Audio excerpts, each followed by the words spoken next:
Eyes of Dawn by Sheri Davenport. Fade in. Exterior, Ameland, Netherlands, 1882. Day. Ominous grey sky above a bleak, muted landscape of sand dunes leading to the sea. Margaretha Zeller, 7, pauses at the water's edge, then stands tall and walks in, farther and farther. At low tide it's shallow, and it appears that she is walking across the top of the sea. I have walked across the sea. I cheated death and did not drown. 3 nuns rush to the water's edge, dressed in bulky, layered wool habits, crosses swinging, their starched white cornets catching the wind. They call Margaretha back, shouting soundlessly. One nun heads into the water. The waves catch her skirt, bogging her down, nearly submerging her. The other nuns pull her back. Margaretha turns and watches as they struggle. Then she walks on, joyful, fearless, empowered. Cut to black. But death is not the ultimate treachery. There are many worse ways to betray the human heart. Sound of clacking of footsteps. Exterior, Eiffel Tower, stairwell 1917, day. French gendarmes race up the steps of the Eiffel Tower. The gendarmes break into a small office. Interior, communication office, day. The office is empty except for 2 desks and a telegraph machine. A stone-faced Captain Georges Ladoux, head of French intelligence, enters. He picks up telegraph messages lying on a desk, reads them, turns to his lieutenant. Let's finish this. Cut to Interior Palais Hotel, night. A poster in the lavish lobby of the Palais reads, Matahari performs exotic dances of the Orient. Interior Palais Theatre, night. 200 of France's most chic and fashionable, artists, writers, diplomats, aristocrats, intellectuals, sit in the huge library which has been transformed into an Indian temple with a large bronze statue of Shiva in the center. Exotic Indian music plays. Matahari, 40, enters in a golden bejeweled headdress, beaded metallic bra, armlets, dangling earrings, covered by dozens of silk scarves, but fully naked underneath. She dances around the statue of Shiva, undulating, seductive, letting glimpses of her leg and hips slip out through the sheer silk veils. She enchants the audience as the dance reaches its crescendo. Matahari lets veil after veil fall away while the lights grow dimmer and dimmer. She works her hips provocatively around the statue of Shiva. Only 2 sheer veils cover her body. She lets go of the final sheer veil and she's totally naked, except for her signature breastplate. The audience gasps as she undulates backwards over the statue of Shiva in orgasmic splendor, then snakes to the floor. The stage goes dark. Audience erupts with applause and bravas. Matahari quickly leaves the stage. Interior, backstage at the Palais, night. Matahari catches her breath as Anna Lintian, 70, wearing a servant's smock, wraps her in a silk robe. Anna trembles as she steps aside to reveal 3 gendarmes. The lieutenant holds up a warrant. Reads, Matahari, you're under arrest for espionage against the French government. Matahari is stunned. Interior, Saint-Lazare prison hallway, 1917, night. Heels click furiously on the wood floor. Her fur coat swishes back and forth around her as Matahari marches down the hallway, flanked by French police. Interior, Pierre Bouchardon's office, night. She pushes through the door into an office lined with books and with a dark wood desk piled high with files. Seated behind it, Inspector Pierre Bouchardon, 45, a smug, cynical, bourgeois prosecutor, jumps up when he sees Matahari. Inspector Bouchardon, I've been told you're in charge here. Ah, the famous Matahari. There's been a gross misunderstanding. She nods for the lieutenant to hand the warrant to Bouchardon. He scans it. There's no mistake. You've been arrested for spying on the French government and aiding the Germans. This is ludicrous. If you contact Captain Georges Ladoux, head of French intelligence, he will put an end to this confusion and clear my name. Bouchardon turns the arrest warrant around so she can see it. He points to the signature line. I doubt the man who signed your arrest warrant will be inclined to clear your name. Matahari grabs the warrant from him, stares at Ladoux's signature. This is outrageous. I want to speak with my attorney. She throws the warrant onto his desk. And you will, after you settle in here with us. Gentlemen, Take Madame to her suite. The lieutenant takes a very upset Matahari by the arm and escorts her out. Interior, Matahari's cell, day. A small, cold stone cell. The guard unlocks the door. Matahari walks in and tries to hide her revulsion. A bench, a filthy toilet, and a cot with a single wool blanket. She brushes off the cot, as if that act will eliminate whatever vermin live within it. Then she sits. A young nun, Sister Leonide, 19, enters carrying a folded stack of clothing. The guard locks the door. The sound of the lock startles Matahari. Sister Leonide places the stack of clothing on the bed. She picks up a folded garment from the stack. Clearly nervous to be in the presence of Matahari, she stammers. I can help you change into these. Her hands shake as she hands Matahari the drab, grey, oversized prison dress. Matahari takes it, turns it backwards and forwards. This isn't a dress. It's a hideous sack. Am I really to wear such a thing? I'm afraid you must. Matahari takes off her fur, hands it to Sister Leonide. She sits on the bench, pulls up her skirt, unhooks her nylons, and carefully slips each one down her bare legs. Embarrassed, Sister Leonide turns away. She brings the fur up to her cheek, fascinated by the luxury. She can't help but sneak a peek as Matahari unbuttons her dress, removes it to reveal a sexy bustier. She mutters. This is absurd. I'll sue the lot of them. She unbuckles her bustier, lets it fall to the floor. Sister Leonide picks it up gently, cradles it in her arms as Matahari pulls the great prison dress over her head. Would you like to pray with me? Matahari shakes her head. Sister Leonide kneels to pray, whispering the rosary. Oh, my dear, the floor is filthy. Get up. God has no interest in helping me. If he cared, he'd have intervened long before now.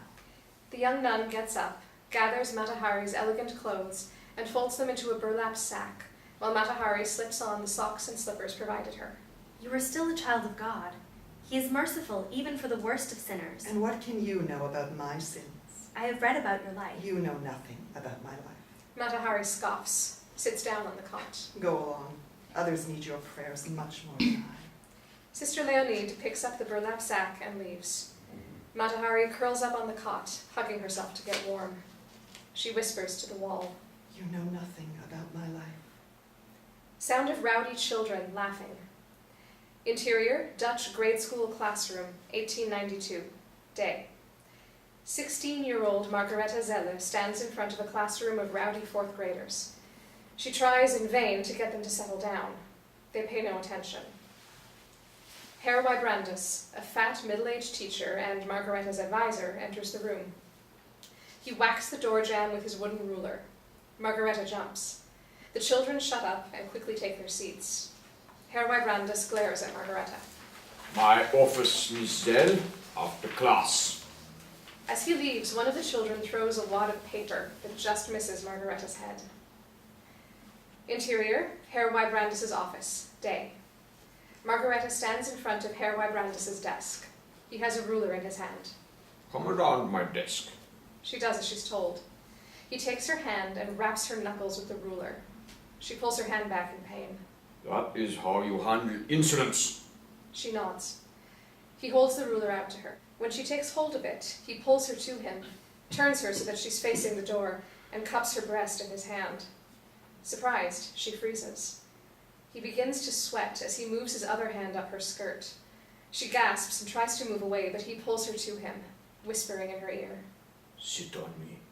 She tries harder to pull away, but he's too strong. You're lucky to have this job. You wouldn't want to lose it. He pulls her down onto his lap, then begins pushing his groin into her, pleasuring himself. Herr Wybrandus's meaty hands are under Margaretha's blouse, pawing her breasts. She grimaces. They don't notice that a 10-year-old child has entered the room. The child watches for a beat, then speaks up. Herr Wybrandus pushes Margaretha off him. The child runs out of the room. Interior, headmaster's office, day. Through the window it's clear Herr Wybrandus is being reprimanded by the headmaster. Interior, Dutch grade school classroom, day.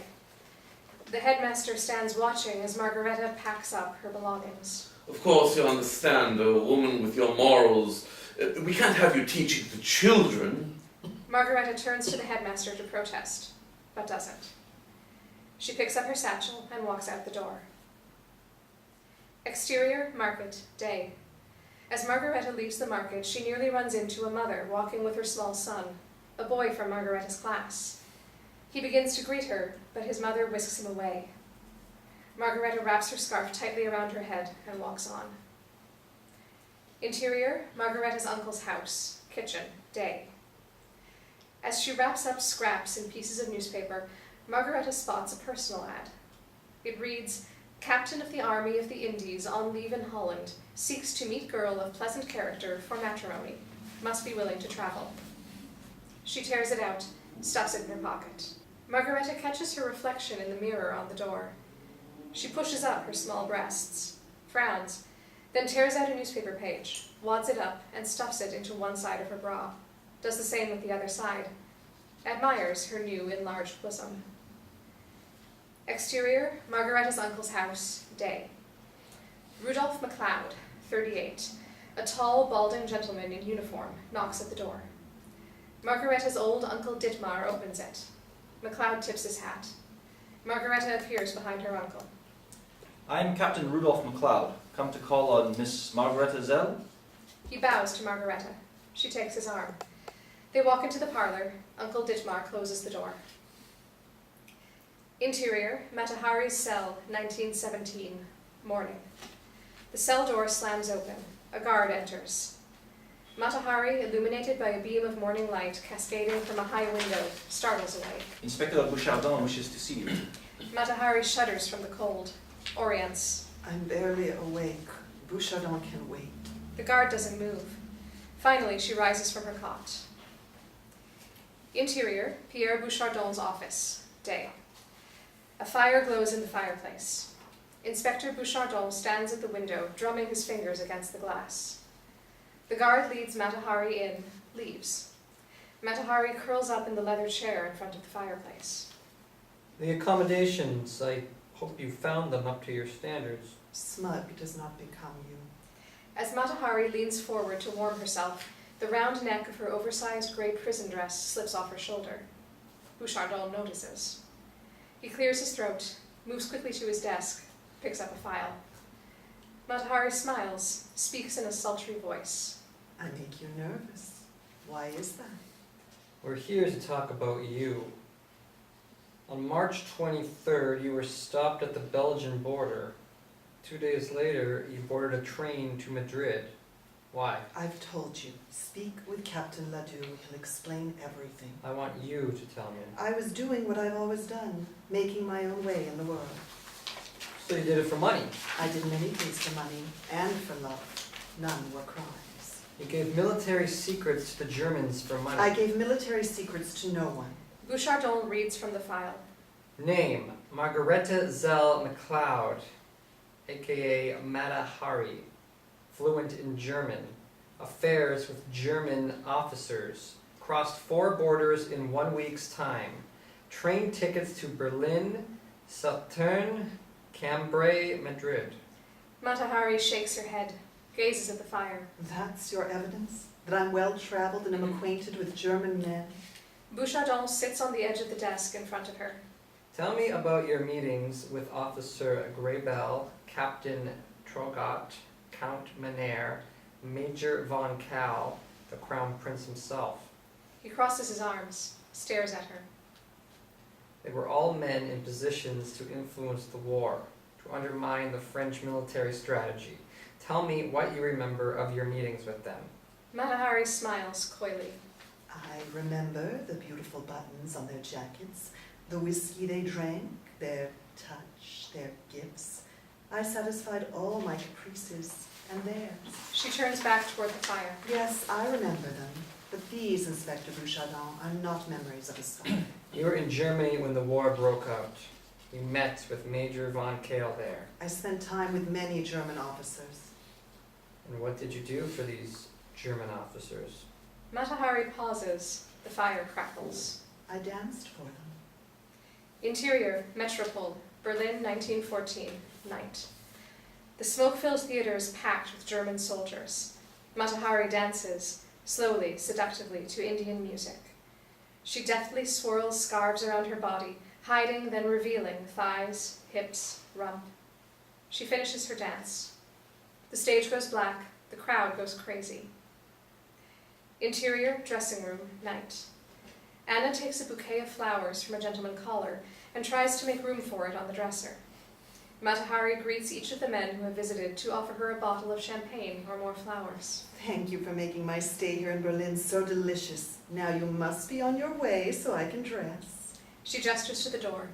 The men file out. She touches each one in some way. Many slip her their calling cards. She closes the door, leaving just one man in the room, Arnold von Kalle, 50, an attractive German major, tall and stunning in his uniform. Major von Kalle, you're still here? She's clearly attracted to him. He pulls her to him. She turns her head, coyly, then gently pulls away. The dance you just performed was transcendent.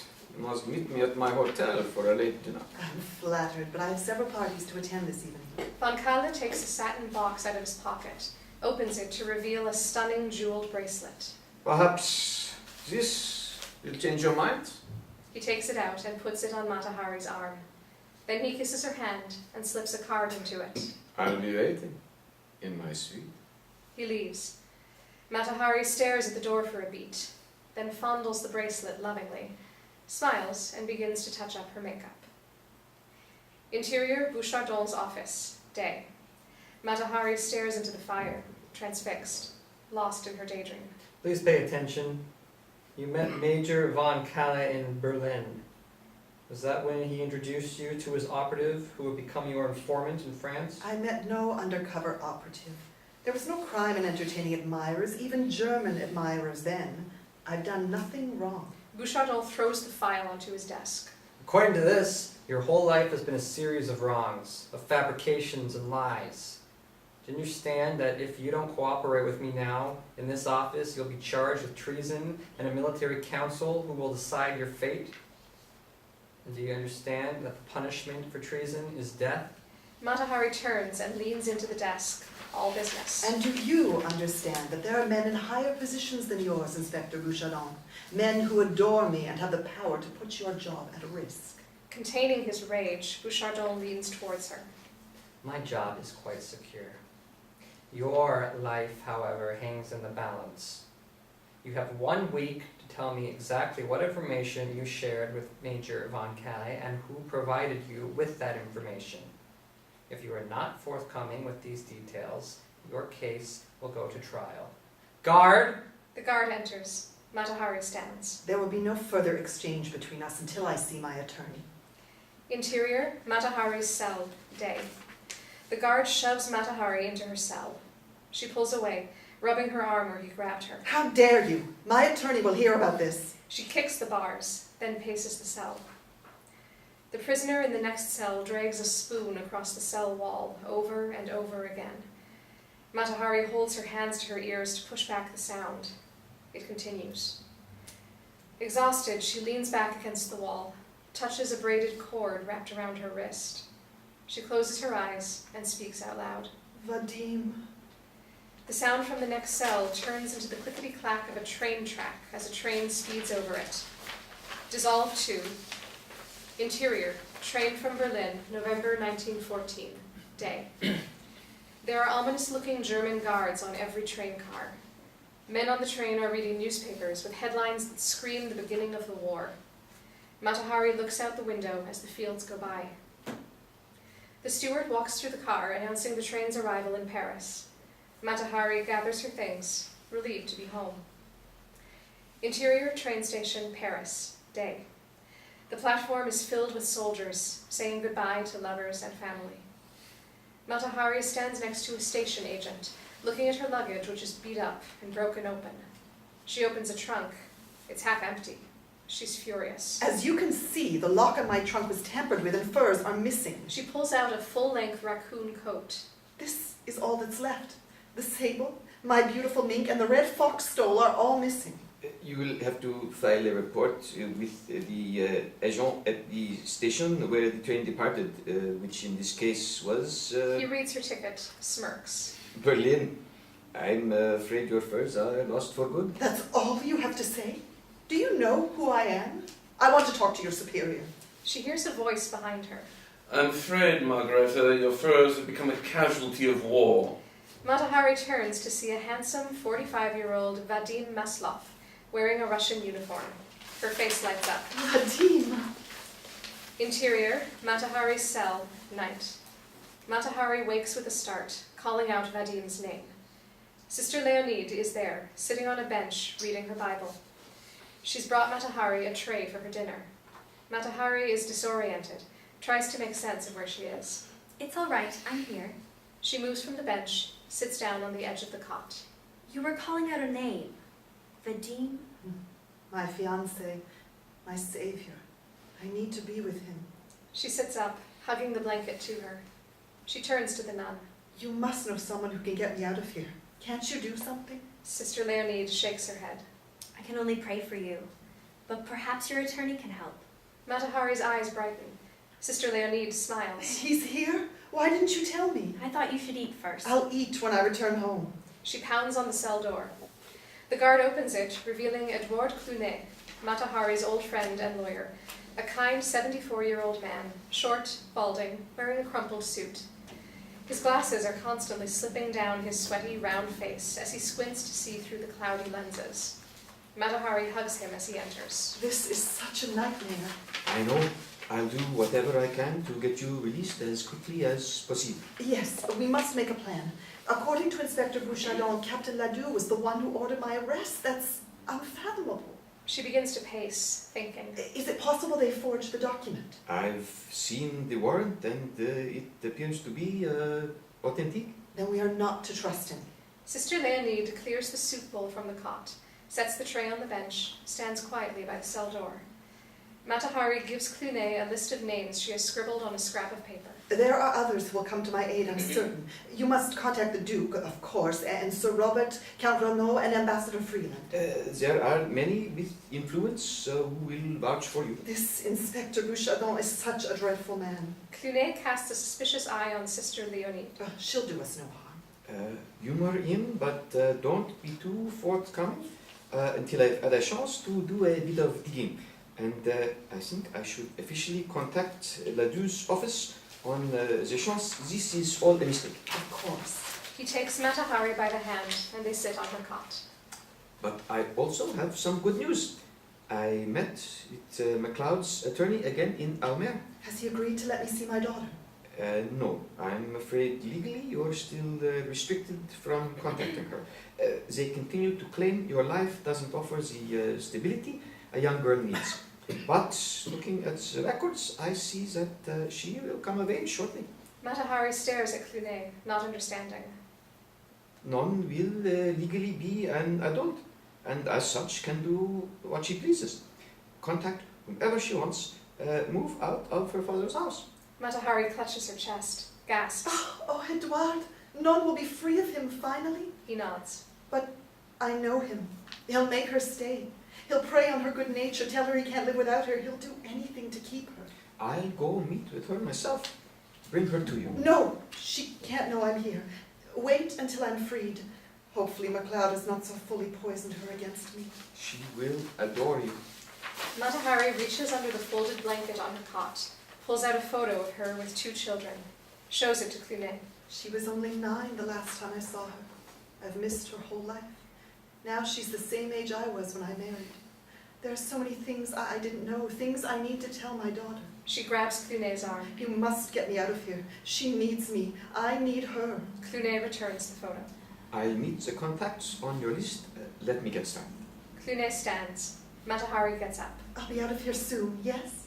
He pats her arm reassuringly, then tips his hat to Sister Leonide as he leaves. The cell door locks. Matahari slumps on her cot. You have a daughter? Yes, I have a lovely daughter. Her name is Non. But you said Vadim was your fiancé, not your husband. How can you...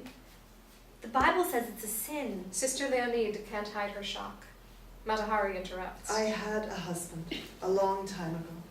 But now you love Vadim? Yes. Oh, I'm sure it all sounds very complicated and sinful to your innocent ears. I'm not so innocent. She looks away. Matahari unfolds the blanket on the bed.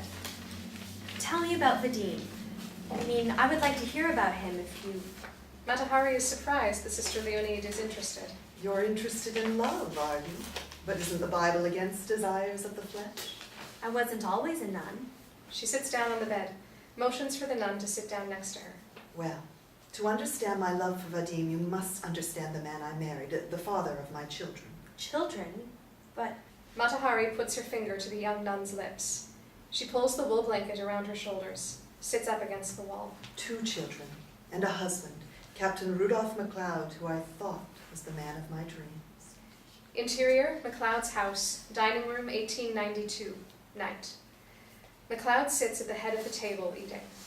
His matronly older sister, Louise, sits on one side. Margareta sits on the other. The only sound is the ticking of the grandfather clock and the clinking of their silverware.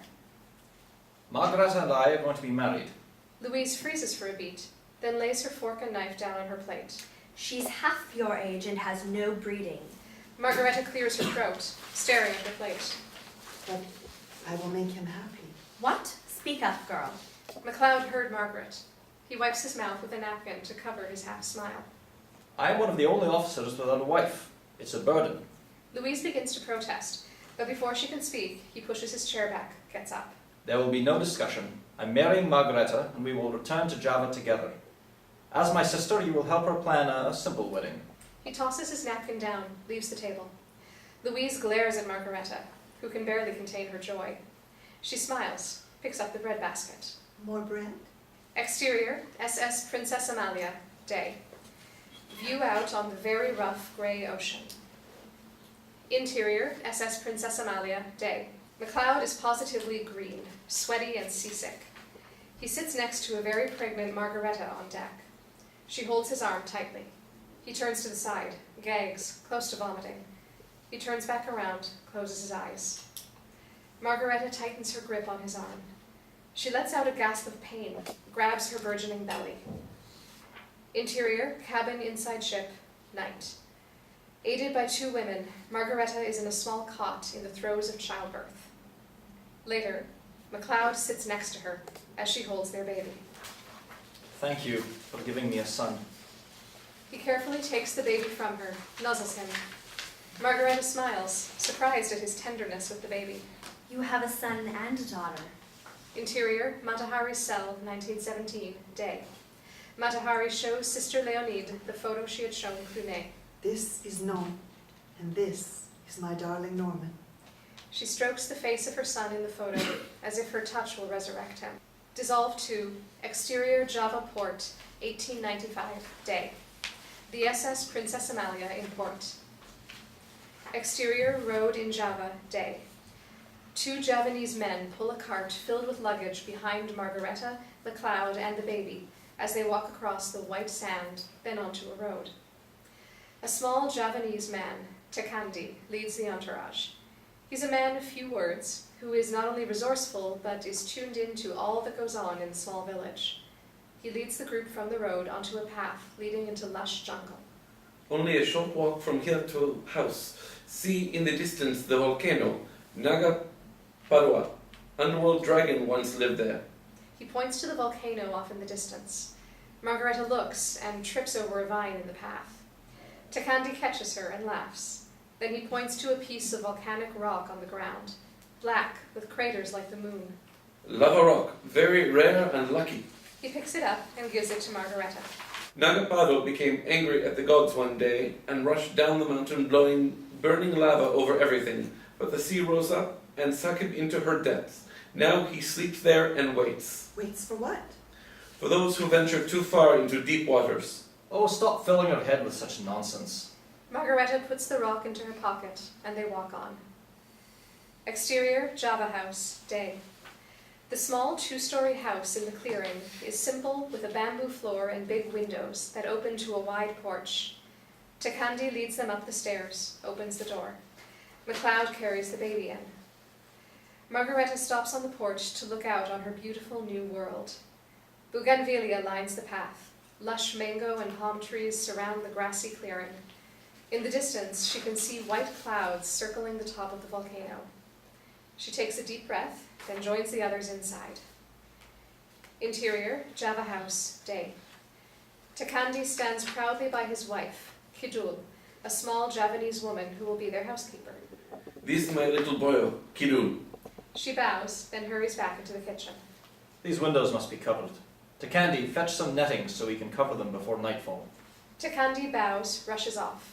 MacLeod hands Margareta the baby. Scorpions, snakes, monkeys, anything could climb in and harm the baby. Margareta smiles.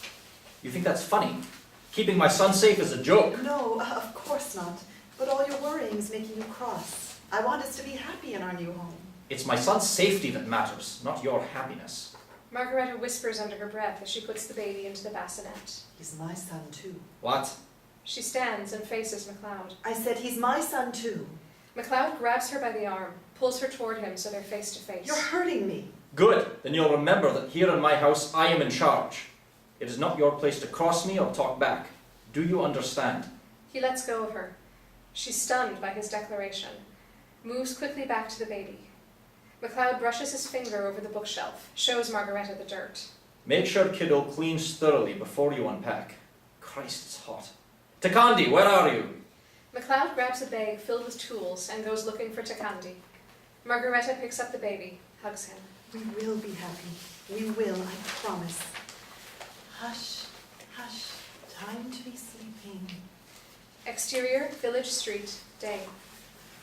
Margareta walks with MacLeod and Takandi through the small village. Takandi holds an umbrella over Margareta's head to shade her from the sun. He points to a shop. There they sell fruit and bread. Tuesday is most fresh. I get you good deal. An older officer, MacLeod's boss, Colonel Foster, approaches them. MacLeod stops to greet his superior officer. Margareta straightens up, takes hold of MacLeod's arm. MacLeod, how goes it, old man? And who's this? Your daughter? He smiles smugly. My wife, Margareta, Colonel Foster. He's in charge of this post. Colonel Foster takes Margareta's hand gallantly, kisses it. Margareta blushes, pulls her hand back. Foster turns to MacLeod. See me first thing tomorrow. Project is moving much too slowly. There were certain expectations upon your arrival, you know. He gives MacLeod a patronizing pat on the shoulder. I just hope we've enlisted the right man for the job. Colonel Foster winks at Margareta and walks away. He seems pleasant. Pleasant my ass. I need a drink. Take her home. Margareta watches her husband head off toward 3 dilapidated houses. A young military man comes out of one, buttoning his shirt. A very young Japanese woman follows behind him, throws him his jacket, laughing. What is that? Takandi takes her arm and gently turns her around. Sedan Road, no place for Missy. They head down the street in the other direction. Kidul is going to our village for a ceremony tonight. You go too. Make you happy. I stay with Norman. Good? Margareta looks over her shoulder at Sedang Row. Good. Exterior, lush garden clearing. Night. A gamelan orchestra plays native music. Flutes, gongs, drums, and strings layered like poetry. Kidul and Margareta take their seats on logs circling the grass. Male dancers move Wayland puppets with the music. Margareta is fascinated. After the puppets, the ensemble plays more exotic music, and several lovely Javanese dancers reenact a story. Wearing delicate silk sarongs of every color, they move their bodies in exotic ways Margareta has never seen before. Freely dipping, turning, arms swimming through the air, their layered silk sarongs sway and move around them, a flurry of graceful, sensuous color. Margareta looks at her own conservative dress. Long gray skirt, proper conservative blouse covering nearly every inch of her body, binding her uncomfortably in the heat and humidity. Kidul gets up with some of the older women, and they move to the music. Margareta is mesmerized. Interior, Java house, living room, night. Margareta stands in front of the mirror. Kidul helps her drape a flowered sarong around her body, as Norman plays near them with a Wayland puppet. Margareta caresses the silk, loves the way it feels against her skin as she sways and twirls. Isn't it beautiful? I feel like a butterfly in the sun. Kidul stands out of sight right behind her and moves her arms up and down. Margareta laughs, holds her arms out too.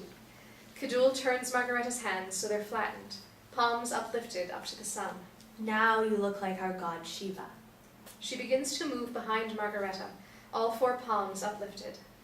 Together they sway and undulate so, in the mirror, it looks like Margareta has 4 arms uplifted.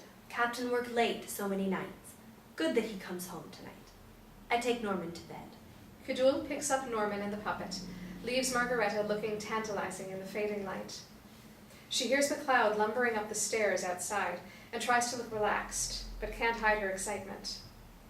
MacLeod stumbles in, clearly drunk. He spots Margareta. She does a self-conscious twirl. MacLeod stares, taken by her beauty. What are you wearing? Margareta moves to him. It's pretty, isn't it? And feel the silk, so soft and cool against my skin. Touch it. She reaches for his hand and brings it to her body. He touches her, then pulls his hand away. She takes it again. He pulls her to him, roughly. Margareta is startled, but tries to go with it. He touches the fabric. You like it. Touch me. He rips the sarong off her I breast. promised I'd make you happy. I can. Just let me.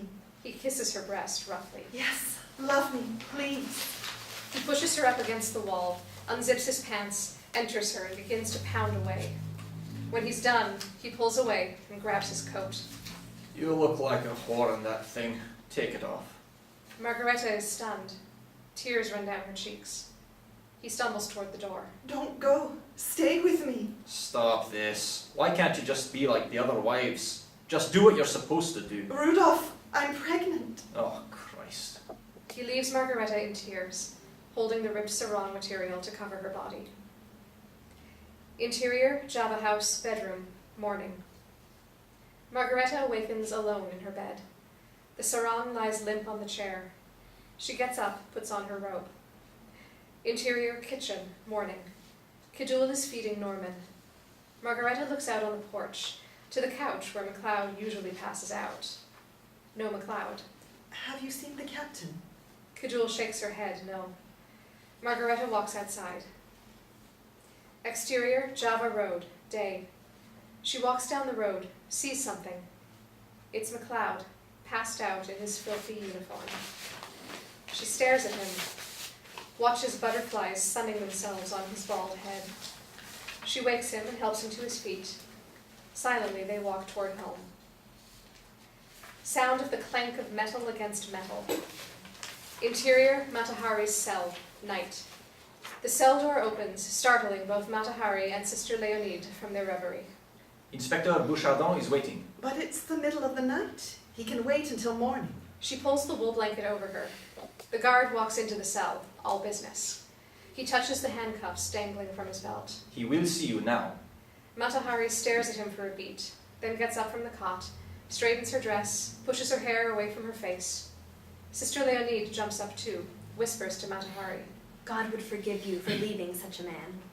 Matahari pats her hand, then departs with the guard, leaving Sister Leonide behind. Interior, Bouchardon's office, night.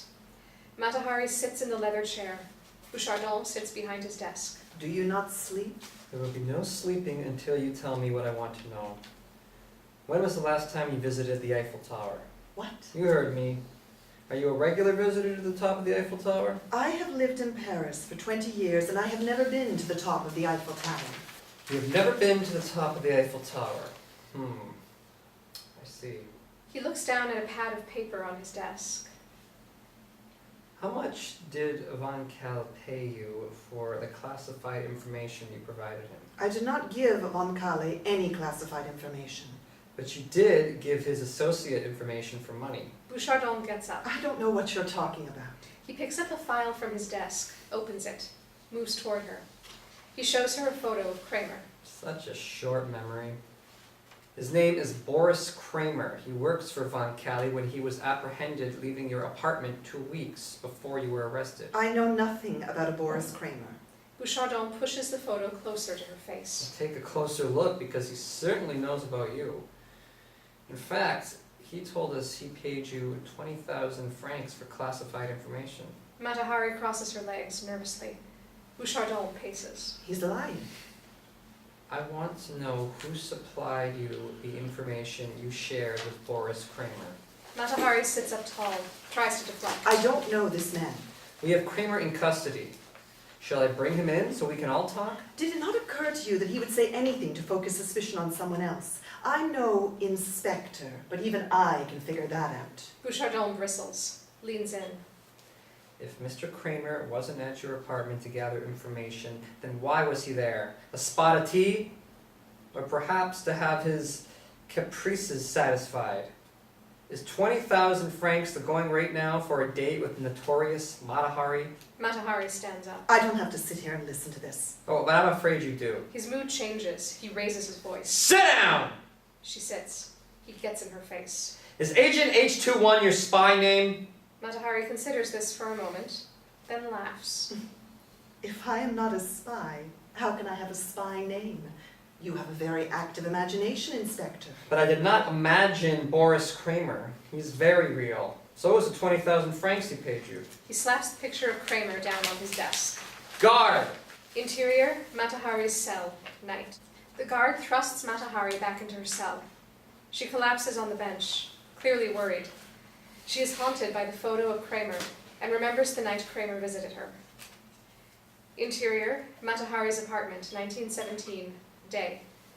Matahari uses her key to get in, closes the door, breathes a sigh of relief, then turns and sees a nervous Anna wringing her hands.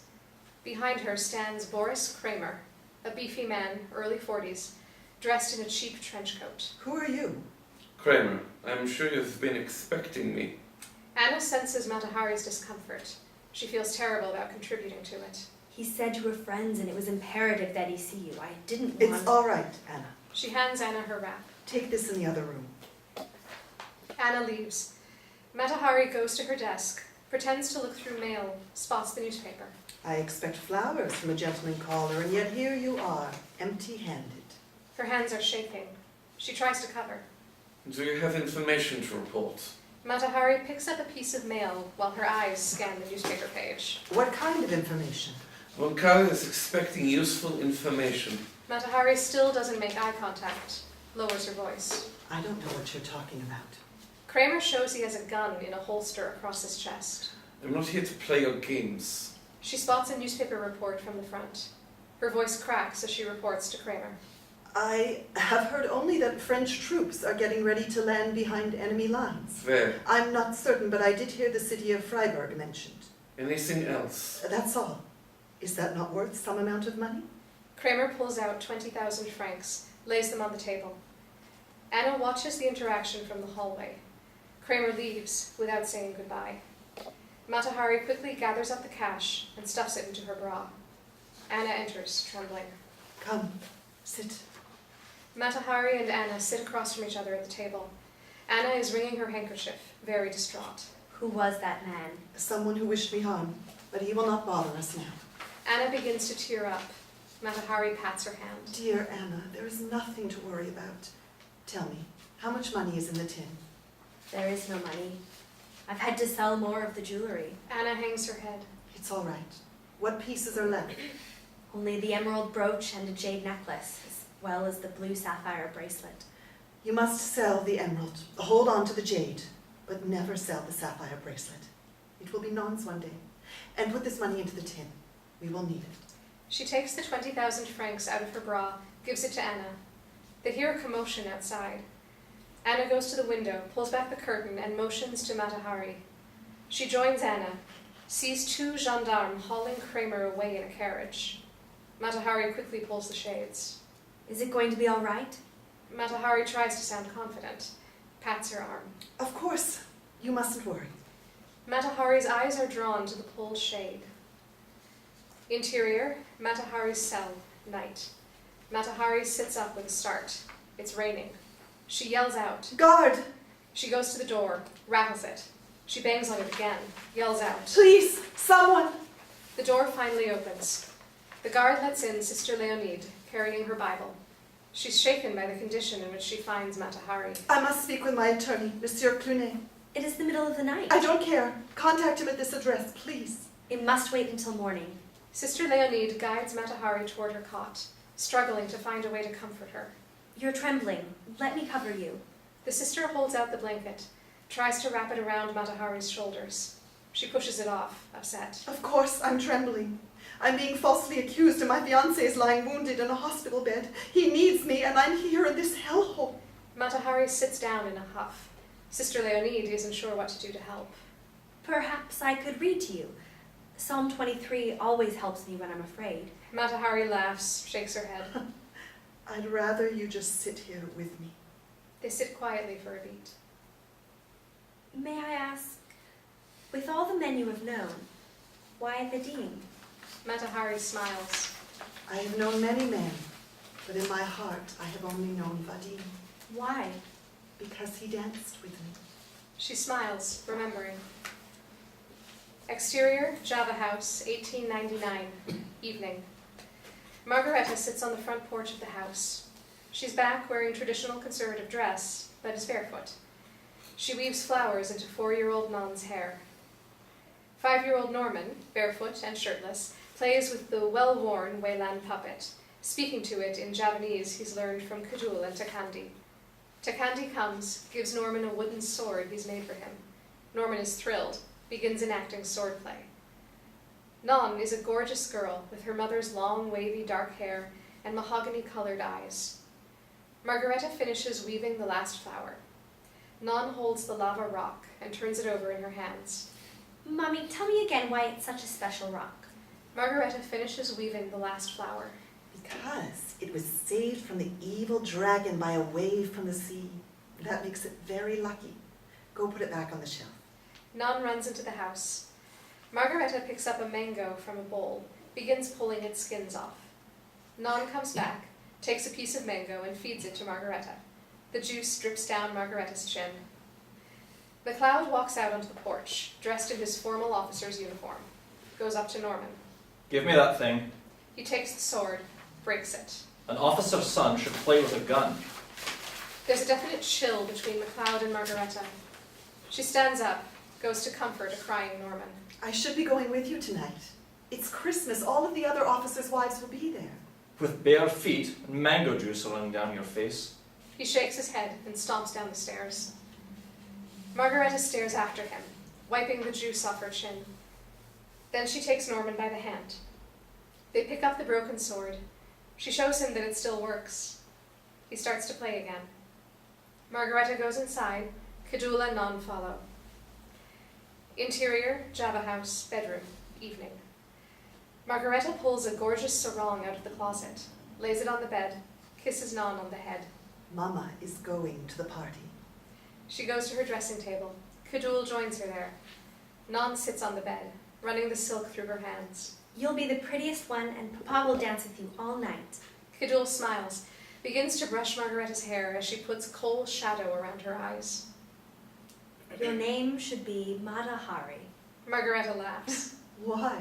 It means eyes of dawn. Your eyes are radiant and restless, like the sun. They both look at her image in the mirror. Behind them, Non has wrapped herself in the sarong and is dancing. The fading afternoon light filters through the silk as she twirls. Interior, Officers' Club, night.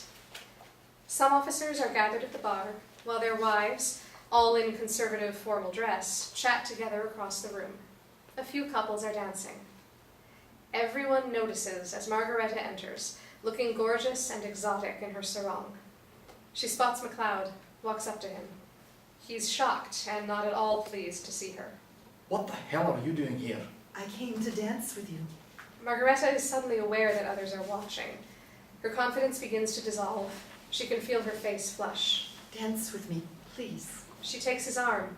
He pulls it away. Don't make a scene. Go. Margareta is near tears. The rejection is too much to bear. Please don't do this. Just dance with me once and I'll go. A handsome Russian military doctor, Vadim Maslov, has been watching and listening to their interaction. He steps in. You don't mind if I have a dance with your beautiful wife, do you, Captain? Before McLeod can answer, he whisks Margareta off. She's shaking. Tears creep out onto her cheeks. Just go with me. Relax. Breathe.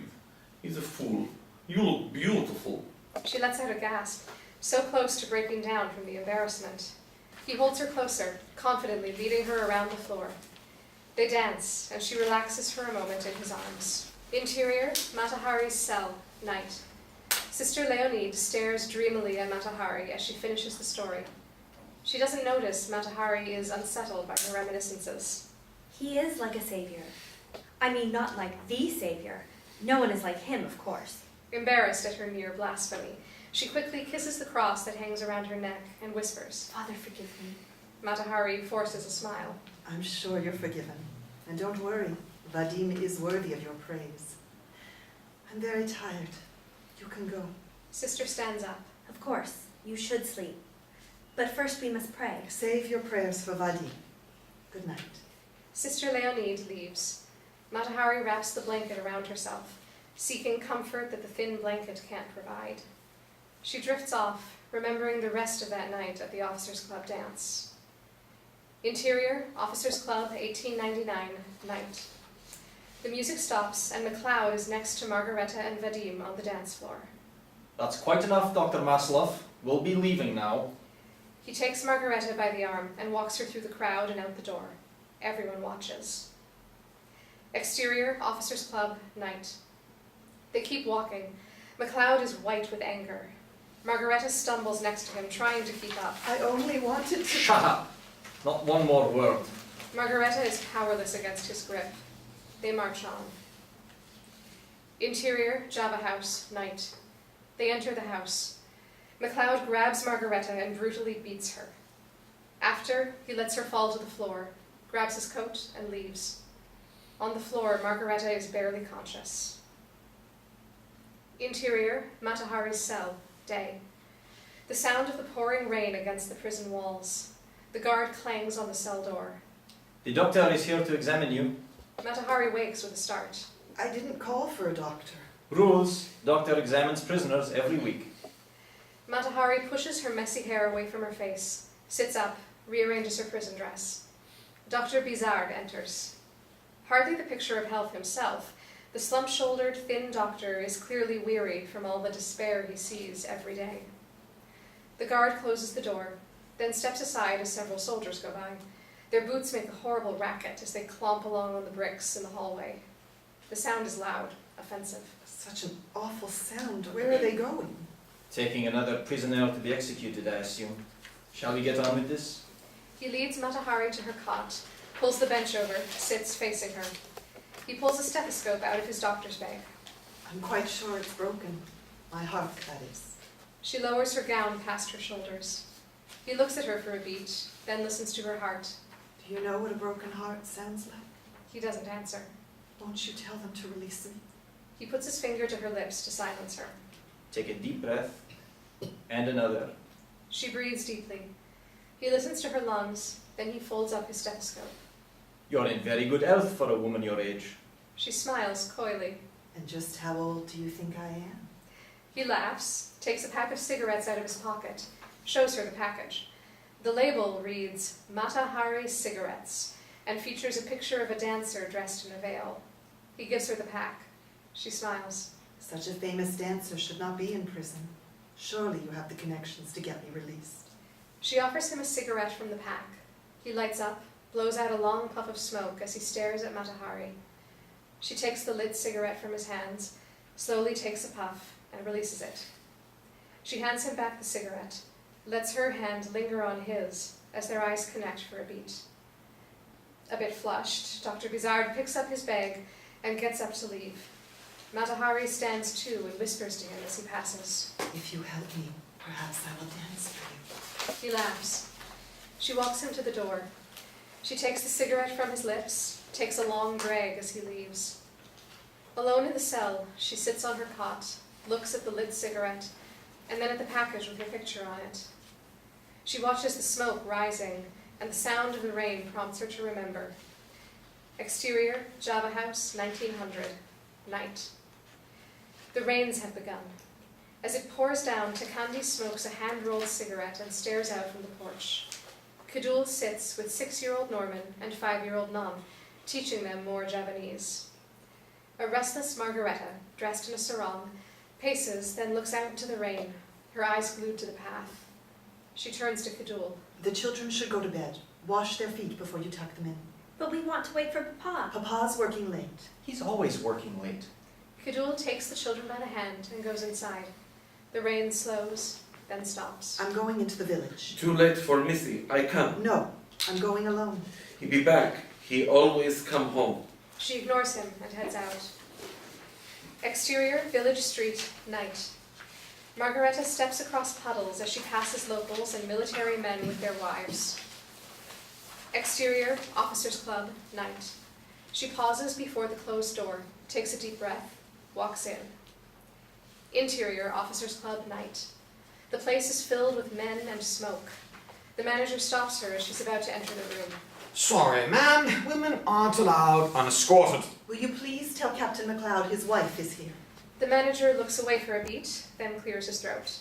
I'm sorry, ma'am. Captain MacLeod isn't here tonight. Margareta looks past him, doesn't see her husband. Gives the manager a chilly look. Thank you. She walks out, starts to head home, then hears laughter from down the road. She turns and walks towards Sedang Row. Exterior, Sedang Row, night. The path is dark. Margareta wraps her silk shawl tightly around her shoulders. She sees a man in a military uniform stumble out the door of a dilapidated house. She hides as he passes. She stares at the house, then she climbs the stairs. Interior, whorehouse, night. The smell of sweat and the carnal noises are overwhelming. She walks quietly, listening, until she hears what she knows is MacLeod's voice. The door is slightly ajar. She pushes it open slowly until she can see her husband's backside. He straddles a very young Javanese girl, about 14. Her long braid hangs off the side of the bed. He pounds away at the girl, who stares past his shoulder at Margareta with cloudy, lifeless eyes. Horrified, Margareta stifles a gasp, then turns and runs down the hall. She turns a corner and bumps square into Dr. Vadim Maslov. He catches her. She recognizes him, tears herself away, and runs outside. Exterior, Sedang Row, night. Vadim runs after her in the rain, stops her. She tries to pull away, but his hold is firm. All of you with whores, young enough to be your daughters, while your wives and children wait at home. I have no wife. I'm only here as a doctor to make sure the girls are healthy and protected. You shouldn't be here. Let me walk you home. Now it's raining harder. He tries to shield her with his jacket. She pushes it away. You can't stay out here in this downpour. Come, wait out the worst of it. My house is nearby. I don't mind the rain. The colors from her sarong are bleeding and run in rivers down her arms. Vadim takes her hand. She doesn't resist. They run to his house. Interior, Vadim's house, night. Vadim's jacket is soaked. He takes it off, so he's only in his undershirt. He gives Margareta a towel, then goes to light the fire. She sits on the edge of his bed and dries her hair. She reaches behind, struggles to unwrap the twisted, wet layers of her silk shawl. In her frustration, she starts to sob, the whole weight of her life with MacLeod bearing down on her. Vadim comes, sits down next to her, and turns her around. He untangles the silk panels. He unwraps the shawl from her shoulders, takes her towel, and begins to gently dry her back. She feels his warm breath on her neck. Vadim turns her to him and wipes the rainwater mixed with tears from her face.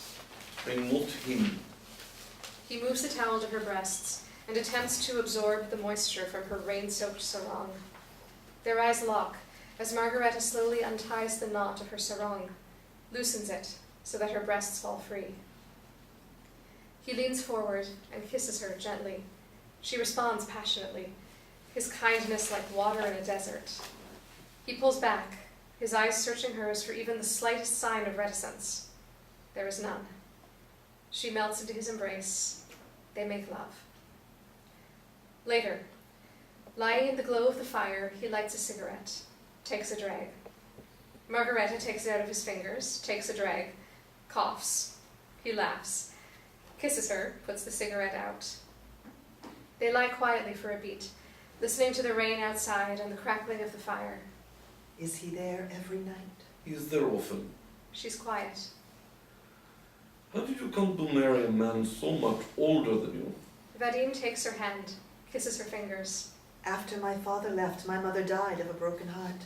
I was sent to live with the nuns, and later my uncle took me in. It was a terrible time.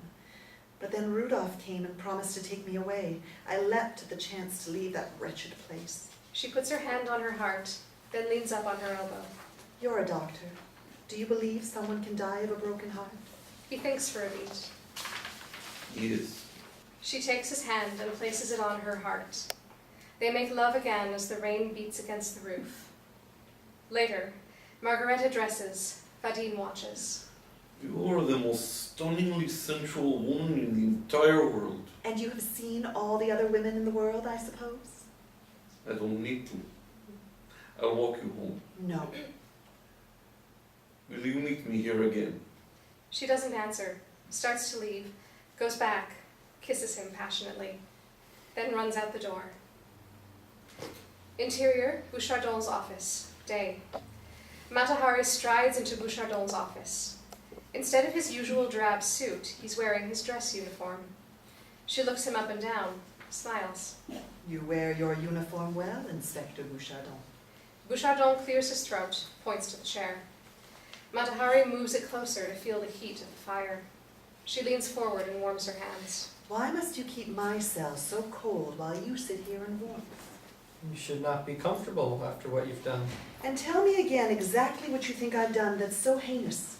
Tried to make a living on my own, made love to men who adored me, fought to get my daughter back. For that, I'm being held in prison. Those men who adored you were German, and you gave them classified secrets, French military secrets, that we know.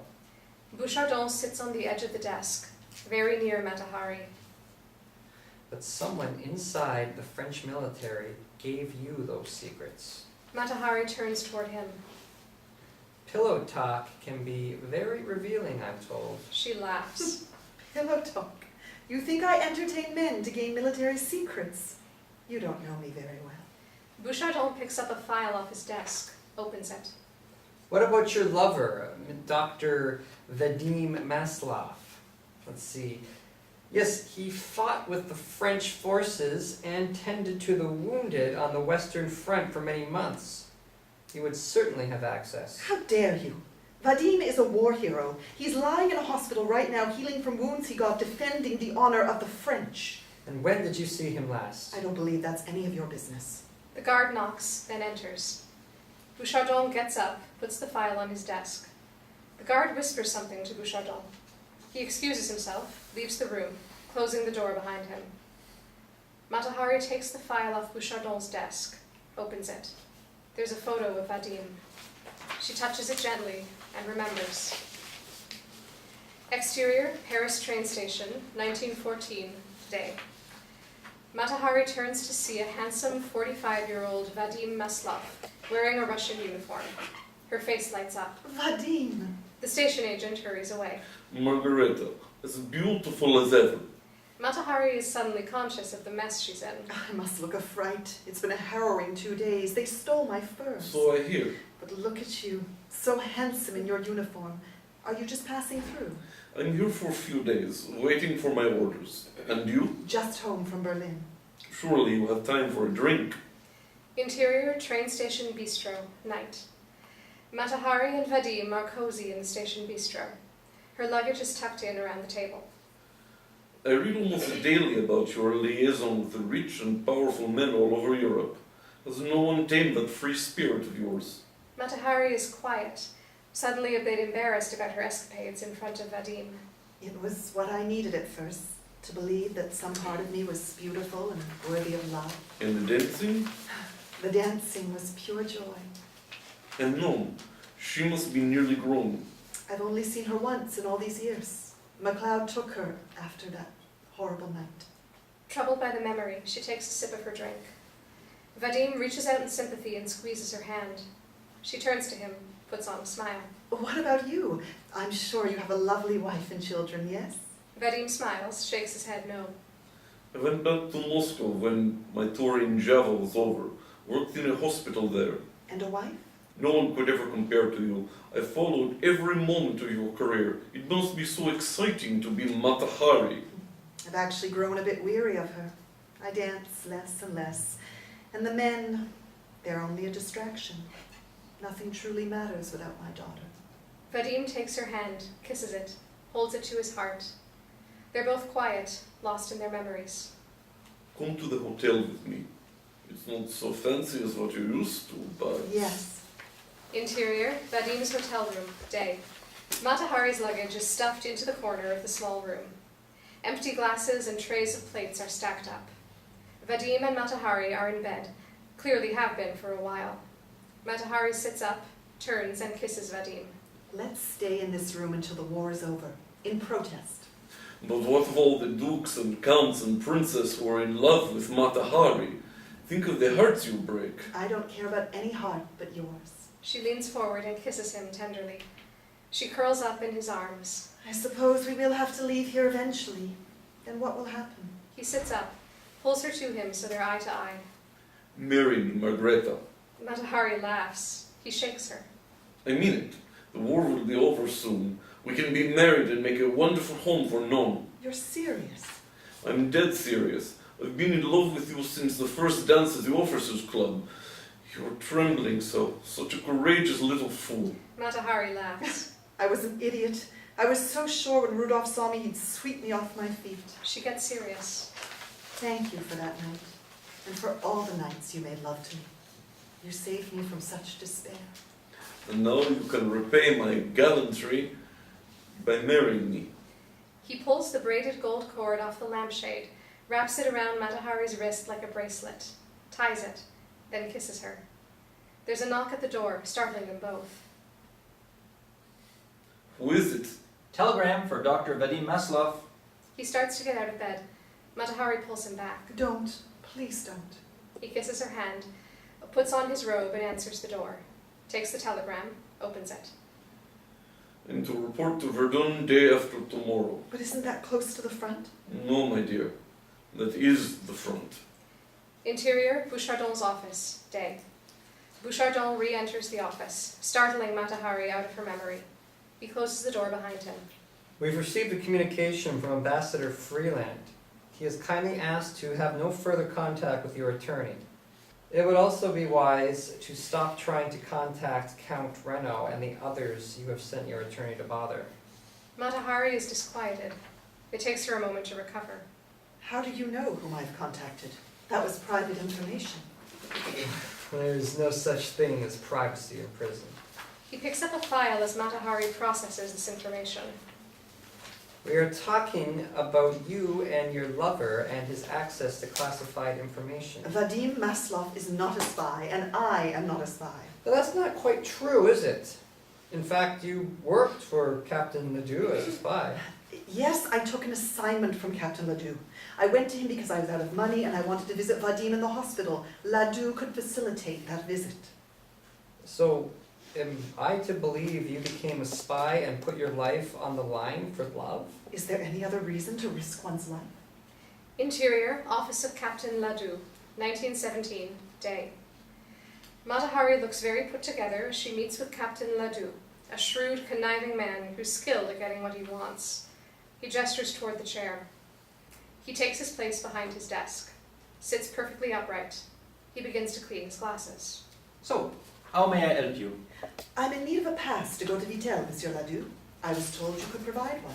Surely you're familiar with the natural spa there. She smiles at him, but he doesn't engage, continues cleaning his glasses. Matahari coughs. You see, I haven't been well, and I believe the healing waters of the spa will help relieve the congestion. She coughs again. Ledoux holds his glasses up to the light. I'm not allowed to travel there without a pass, and I was told you would give me one for my health. Ledoux puts on his glasses, stares directly at her. You and I both know your health is fine. It's your Russian lover, Vadim Maslov, who is not well. Matahari is shocked that he knows so much. You're surprised that the head of French intelligence knows of the comings and goings of Matahari? I can see that you're very good at what you do. But he's not my lover. He's my fiancé. I'm sure you knew that already. What I don't know is where your loyalties lie. Why, Captain Ledoux, I am loyal to the French, of course. Vadim has been a brave soldier. He shouldn't be suffering alone. Ledoux gets up, walks to the window, looks out. I understand you speak 4 languages fluently, including German. Matahari smiles. You have done your homework.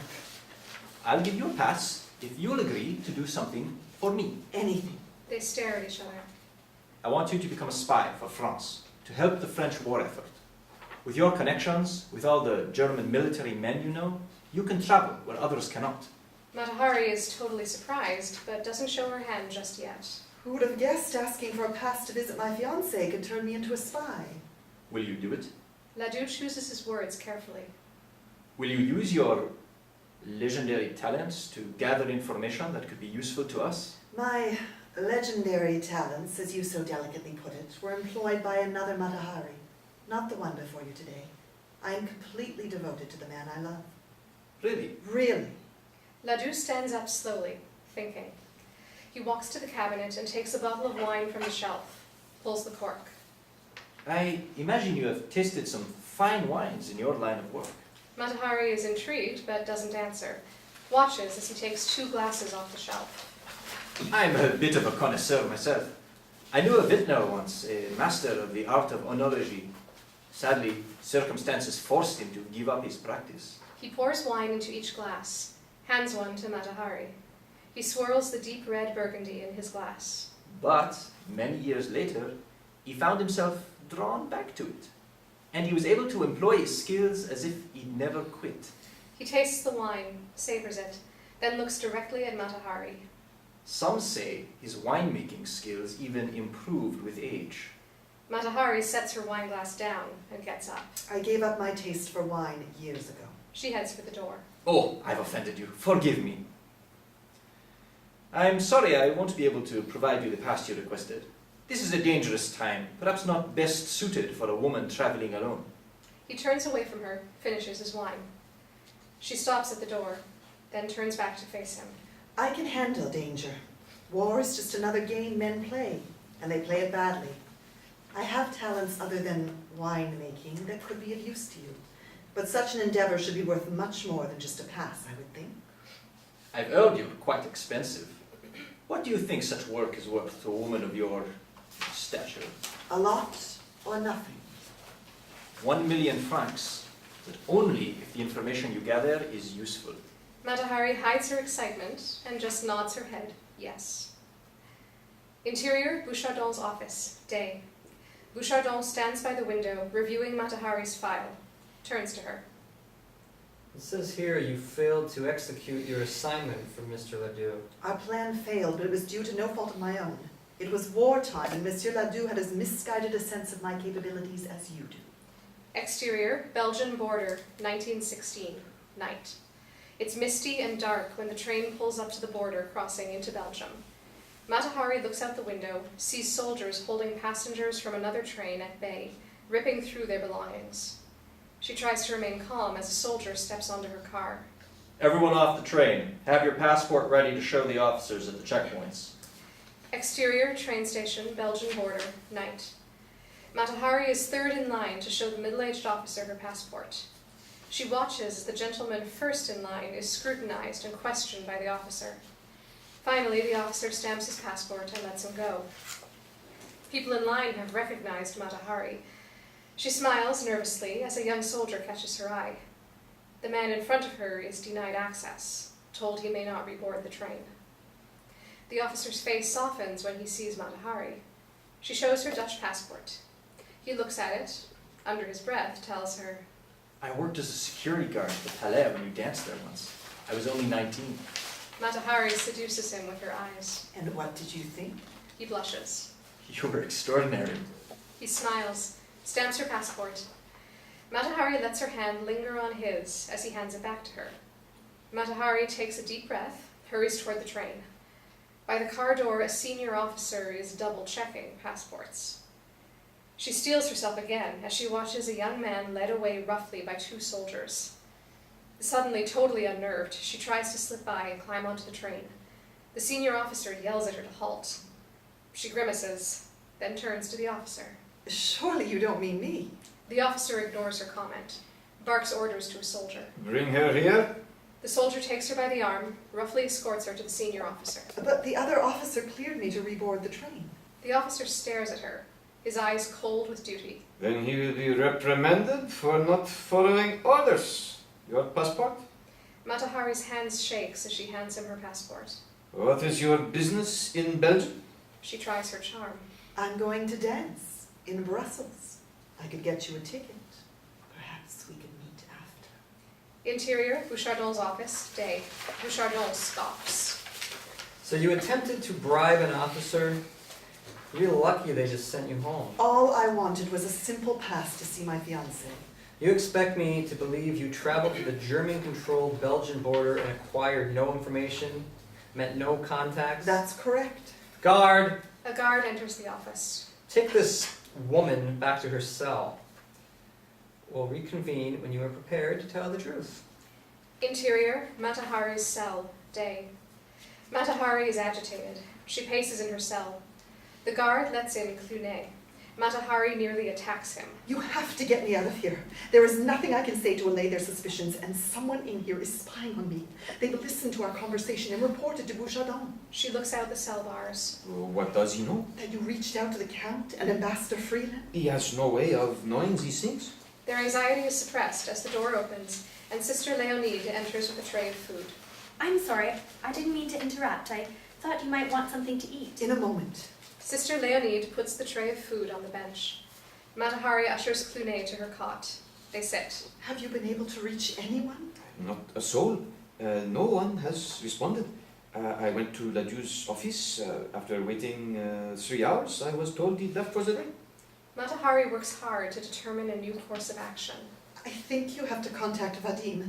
Anna has the address, and there is a telephone at the hospital. I'll do it immediately. He should know what's happened. I do hate to worry him, but we may need him to come forward. Of course. Poor Anna must be worried sick. I'll go there today. And I'll continue to try to contact those on your list. But Ladou is a lost cause. We must stay positive. These are minor setbacks. She forces a smile to bolster his spirits. He wipes his brow. Clearly the situation has him concerned. He departs. Exhausted, Matahari sits down on the bench, looks at the food. This is not food.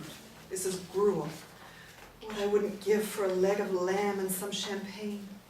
Have you ever had champagne, sister? Sister Leonide shyly shakes her head. What does it taste like? Heaven. Matahari picks up a piece of bread, nibbles on it. Do you think Vadim will be able to come here to testify? He will come to my defense and this nightmare will be over. And then you can be reunited with your children. Matahari stops eating, lays her spoon down. If only that were possible. Why wouldn't it be? Because your God decided I wasn't worthy of my son. Interior, Java House, 1900, night. Margareta approaches her children's room, hears the sound of their laughter and Kadul's voice singing. She opens the door and the children scramble into their beds. Kadul grins sheepishly. Margareta shakes her head, smiling. It's way past your bedtime. She kisses them both. I stayed to make sure they sleep. Downstairs, Margareta hears the front door slam. She tiptoes downstairs, looks through the window as MacLeod stumbles off towards town. She wanders out on the porch where Takandi is sitting on the floor on a bamboo mat, smoking. He invites her to sit with him. She does. He offers her his cigarette. She takes a hit. They stare out into the jungle. Later, Margareta wakes from a hard sleep, lying on the porch. She's disoriented. She hears horrible screaming from the children's room. She stands, is dizzy, but regains her balance and quickly enters the house.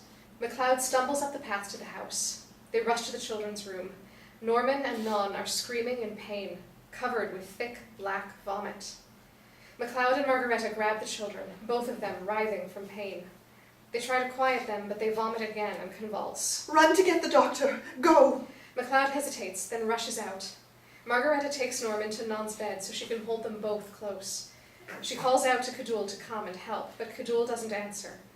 Margareta tries her best to calm the children. Non keeps wailing with pain, clutching her belly. Norman convulses, then is quiet. Margareta, grateful that he is better, lays him down, picks up Non, who's burning up with fever. She tries to comfort her. MacLeod comes back quickly with Vadim in tow. Thank God.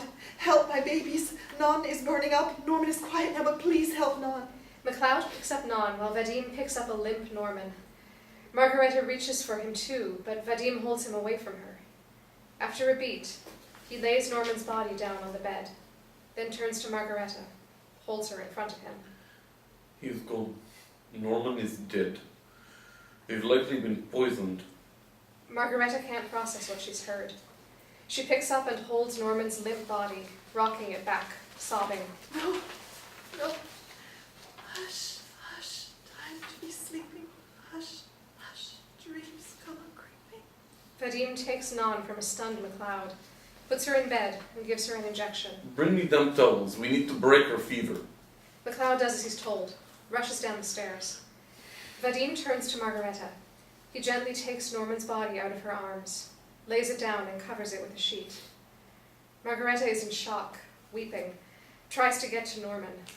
Vadim holds her. We can't help him now, but none. We can save her. Oh, Margareta, you know how much I love you. Leave with me tonight. We can nurse her back to health and start a new life together. MacLeod has returned. He hears Vadim's proposal. Vadim turns to him. Your daughter is very sick. She needs... My daughter needs me! Get out! Get out of my house, you bastard! MacLeod is crazed with anger and fear. Rudolph, please, Non needs him. MacLeod is livid. Get out of my house or I'll kill you! MacLeod pulls his gun, points it at Vadim. Go, please go, you must go. Vadim leaves, reluctantly. Margareta goes to Non. MacLeod pulls Margareta away from her. Margareta sees Kudul standing behind MacLeod. Kidul, where were you? Do you know who did this? Kudul is shaking, crying. I did. She turns and runs. Margareta stares after her in disbelief. MacLeod shrieks at Kudul. Interior, Matahari's cell. Day. Matahari is distraught from the telling. Sister Leonide tries to contain her horror. Her hand chokes the cross hanging around her neck. There are still things about that night, like a fog. The details always elude me. Mother Superior says that sometimes we've hidden the truth so well we don't believe it was ever true. I just wish I could remember. Maybe it's God's way of protecting you. God has never protected me from anything. The nun takes the blanket, wraps it around a shivering Matahari. How does one ever recover from such a tragedy? There was none to think of. The guard comes in. Inspector Bouchardon is ready to see you. Tell him I'm eating. I'll see him when I'm done. The guard, flustered, is unsure how to proceed. He leaves. Sister Leonide is taken by Matahari's strength. How could you stay there after such a tragedy? We didn't. We went home. Matahari takes a bit of food. It was good you and Non had each other. Matahari's mind is elsewhere. What? After Norman died, I'm sure Non was a great comfort to you. Oh, my dear, there was no comfort after Norman died. Interior, MacLeod's house, Netherlands, 1901. Day. The room is formal, sterile, cold. There's no sound except for the loud ticking of the clock. Non sits in a straight-backed chair with a sheet around her. Louise has put a bowl on her head and is cutting her hair around it. Non reaches out and catches one of her long, beautiful brown curls as Louise cuts it off. She complains. Hush and stop wiggling. Margareta comes into the room, sees Louise cutting her hair, and rushes to Non, who reaches out for her. The child is a disgrace. She can't go to school looking like a wild animal with such tangled hair. Louise grabs Non by the shoulders and tells her to be still. Non begins to cry. Margareta takes Non's hands. The lovely thing about hair, my precious, is that it will always grow back. MacLeod walks in carrying his and Non's coats. All the arrangements have been made with Non's new school.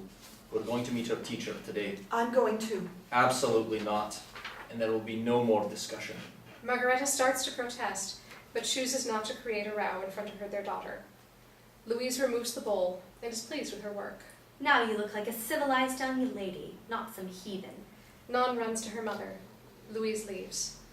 Margareta helps Non into her coat, then pulls out the lava rock she found her first day in Java.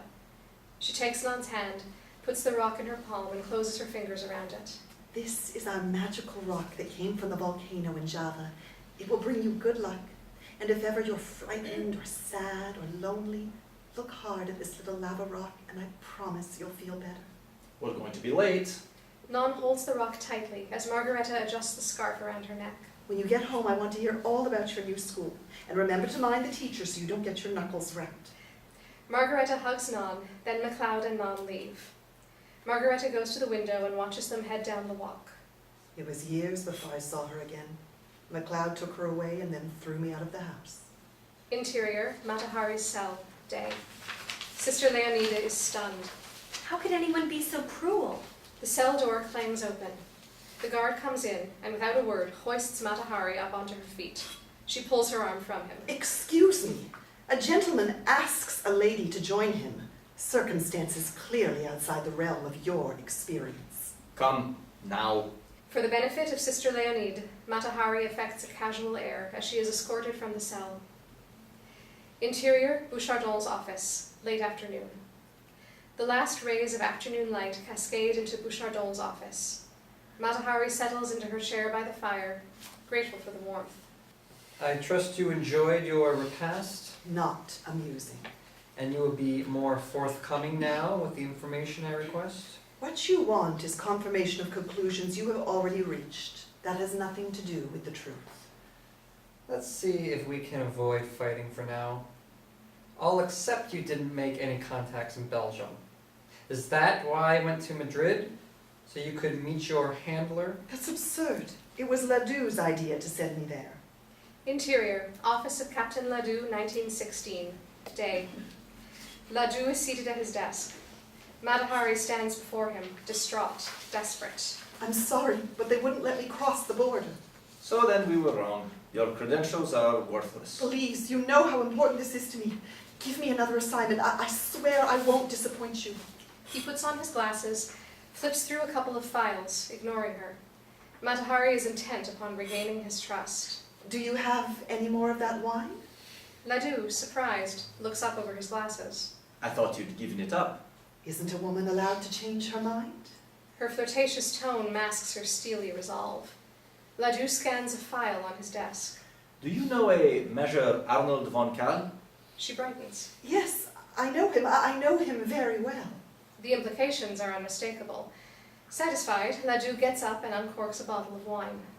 This is against my better judgment, but we just learned that several German officers, including your Major von Kahl, are planning a strategy in Madrid. He hands her a glass of wine, then swirls his own, assessing her. He makes his decision. You will take the train tonight. When you get to Madrid, go to Hotel Palacio San Martin. He picks up a photograph from his desk and shows it to her. This is my man in Madrid, René Davin. He writes down a name and number on a piece of paper, hands it to Matahari. Contact him when you have information to report.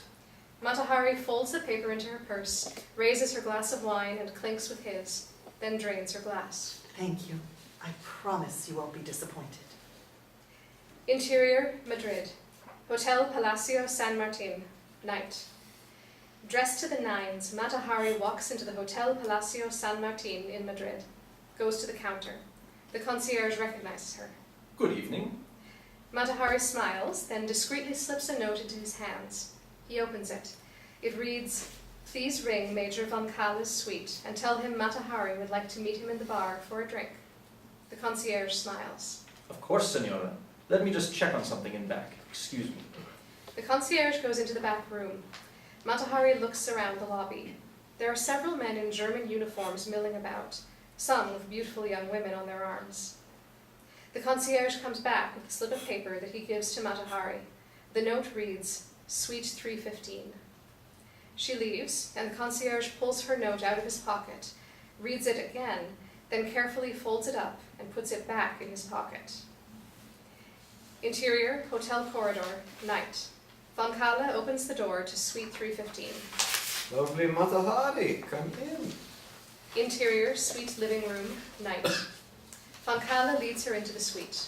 And what brings you to Madrid? I've been asked to perform at the Opera House. You're still dancing? You think I am perhaps a little too old to perform as I once did? Von Kahle crosses to her and puts his arms around her.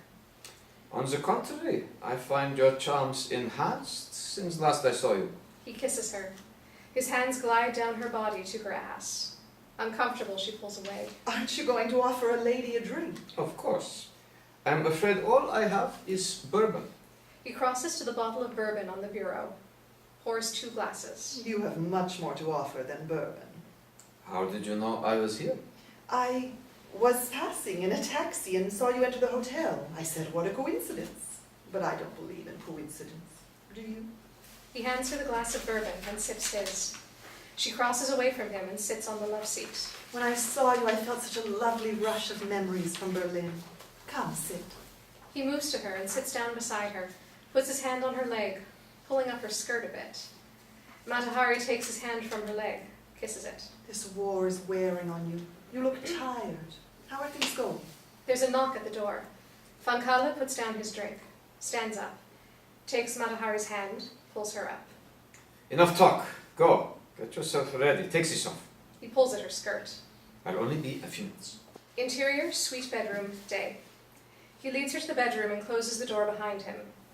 When he's gone, Matahari closes her eyes, trying to collect herself to determine what to do next. She hears voices through the door. Fankala greets Captain Stolzel. Interior, suite living room, night. Fankala pours both of them a glass of bourbon. They speak in low voices. Everything is in place along the southern Alsace. The 3rd Battalion is in formation with enough artillery to destroy the offensive. It'll be a surprise for sure. I'll give the order to move in when you say. Wait until tomorrow night. The Russians are moving in to join them, and we can kill 2 birds with 1 stone. Interior, suite bedroom, night. Matahari listens at the door. She scans the bedroom for something, moves rapidly to the pad of paper and pen on the bedside table. She scribbles on the pad, whispering to herself. Southern Alsace tomorrow night. She rips the paper off the pad, folds it and stuffs it in her bodice. She hears Fankala bidding the captain good night. Matahari looks anxiously at the bed, the door to the living room, the bathroom. The bedroom door blows open. Fankala enters. He looks around. The bedroom is empty. He hears something in the bathroom. He smiles and calls out to Matahari behind the closed door as he takes off his jacket and removes his tie. I am glad you came to visit. We can pick up where we left off in Berlin. He hears gagging sounds and the flush of a toilet. Matahari comes out of the bathroom wiping her mouth. She looks sweaty, sick. I'm so sorry. I'm not feeling well. Probably something I ate. I should go, but we must visit again when I feel better. Of course. I'm here until Thursday. He escorts her to the front room where he helps her on with her coat. Always the gentleman. Matahari hopes he doesn't hear her heart pounding, a few steps away from a clean escape. Fate has been cruel, bringing us together, but not close enough. She blows him a kiss and disappears out the door. Interior, hotel cafe, day. Matahari, excited, rushes in, scans the faces of the customers, searching. She lands on a familiar face, the man whose photo she saw in Ladou's office, Mr. Davin. He's reading the paper. Matahari hurries toward him, sits. Monsieur Davin, Davin lowers his paper. Matahari looks around, then leans in. I have news for Captain Ladou. Davin slowly folds his paper, takes a sip of coffee as he surveys the room. No one suspicious. Matahari whispers. I overheard Von Kahle and a Captain Stozzle talking about a surprise attack on the French and Russian troops tonight along the southern Alsace. They have artillery and a battalion in place. She sits back, very proud of herself. Davin just nods. Good. Return to Von Kalle tonight and find out more. But I had hoped to be headed to Vittel. My fiancé is waiting for me there. Davin looks hard at her. In times like these, our personal desires matter less than the well-being of the country. Why, yes, of course, but I Your was... country has called you to act, and it's your duty to respond. Is that clear? She senses she won't get what she wants unless he gets what he wants. Matahari looks at the gold-braided bracelet on her wrist, touches it. I will meet you here tomorrow at the same time. Interior, Bouchardon's office, night. Matahari rises from her chair to get closer to the fireplace. Bouchardon makes notes in her file. I would think, given the danger I put myself in for France, that you would be pinning a medal on me, not torturing me in this prison. Amusing. Was this Captain Stozzle one of your contacts when you returned to Paris? I never even met the man. I wouldn't know him if he ran me over in the street. Bouchardon continues to make notes in his file. Why don't we just cut to the chase? You tell me how the rest of the story goes. As I've said, I'm merely in search of the truth. Matahari smirks, shakes her head at the absurdity of it all. Bouchardon's mood darkens. We'll resume in the morning. Interior, Matahari's cell, night. Matahari enters. She is surprised to find Sister Leonide there. Don't you have any other souls to save? I wanted to find out what happened. I am not here to entertain you or the inspector. I want sleep. I'm sorry to disturb you. Matahari sees she has cowed Sister Leonide, who tiptoes toward the door. She slumps on her cot and motions for the sister to stop. No, I'm sorry. Sit. You are at least a distraction. She wraps herself in her blanket to stave off the cold. Sister Leonide approaches the bench tentatively, sits. I prayed for Norman's soul last night, and for Non. Matahari pats her arm. That's very kind. What did you do? I mean, after they took Non from you.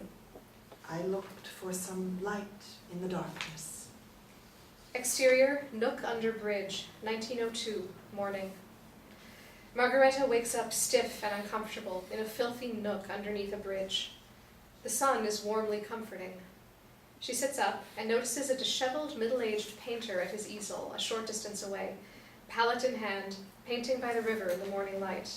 The painter, Victor Molière, puts the finishing brushstrokes on a painting of a young woman, while his model, looking bored, sways in the sunlight. She's provocatively dressed, her blouse slipping off her shoulder and her skirt slit to show a bit of thigh. That's it. The model sachets to Molière. He shows her the painting, then pulls several francs out of his pocket and pays her. She kisses him on both cheeks, picks up her jacket and takes off, counting the money. Margareta watches for a beat, then approaches Molière. I could model for you. I can move in ways she can't. Margareta slips off her shoes, lets her hair loose from the barrette, and begins to dance, moving like the dancers at the celebration in Java. Molière stops packing, watches, mesmerized. Margareta bends backward, her hands reach up to the sky, she dips and sways, undulating and twirling. Finally breathless, she snakes to the ground. Molière can't take his eyes off her. That was astounding. Wherever did you learn to move like that? Margareta smiles, flushed and glowing from the attention. She cocks her head and begins to ask a question that Molière answers before she speaks. Yes, of course I'll pay you. More than I should, I'm quite certain. Margareta jumps up and does a little twirl. Molière laughs. Interior, Molière's studio, day. Molière's studio is a mess, cluttered with canvases. His walls are covered with radical anti-government cartoons and propaganda. Molière puts a record on his concertola. Matahari begins to dance with abandon to the music. Molière paints as she dances. Margareta dances around his body, using her shawl as a scarf. Molière is enchanted, lays his paintbrush down. Oh, my lovely muse, I can't in good conscience keep you here for my own pleasure. People will pay to see you dance, more than I could ever afford. The only place for a modern woman like you is Paris. He takes a piece of paper, scribbles down a name, and the address of the Théâtre du Monde. Théâtre du Monde. The owner is a friend, Bernard Ruche. Go, dance your magic, make real money. Margareta is overwhelmed by his generosity. She hugs him impulsively. He's embarrassed, shakes her off. Exterior, Paris, day. Margareta stands in front of the small Théâtre du Monde. She knocks at the door. Bernard Ruche answers. Molière sent me. I've come to dance for Théâtre du Monde. Is that so? Bernard laughs, taken aback by this forward young woman. He checks her out, likes what he sees. And what would your name be, you who've come to dance for me? Margareta thinks a beat, then flashes her most seductive smile. My name is Matahari. Interior, Matahari's cell, night. Matahari closes her eyes, hums some of the music, and smiles. It was such a remarkable time. If only Non could have been there with me. You would want your daughter to see you dance. Of course. Sister gets up and stacks the dishes on the tray. Oh, you disapprove of my dancing. I'm sure it's none of my business. I was quite a sensation, you know. No one had ever danced the way I danced before. Sister Leonide speaks in almost a whisper. You mean no one had taken their clothes off and called it a dance? Matahari bristles. Sees Sister Leonide has more to say. Go on. The Bible says women should adorn themselves in respectable apparel with modesty and self-control. Don't judge me. Until you've been betrayed by everyone you trusted, only then can you know what you would do to survive.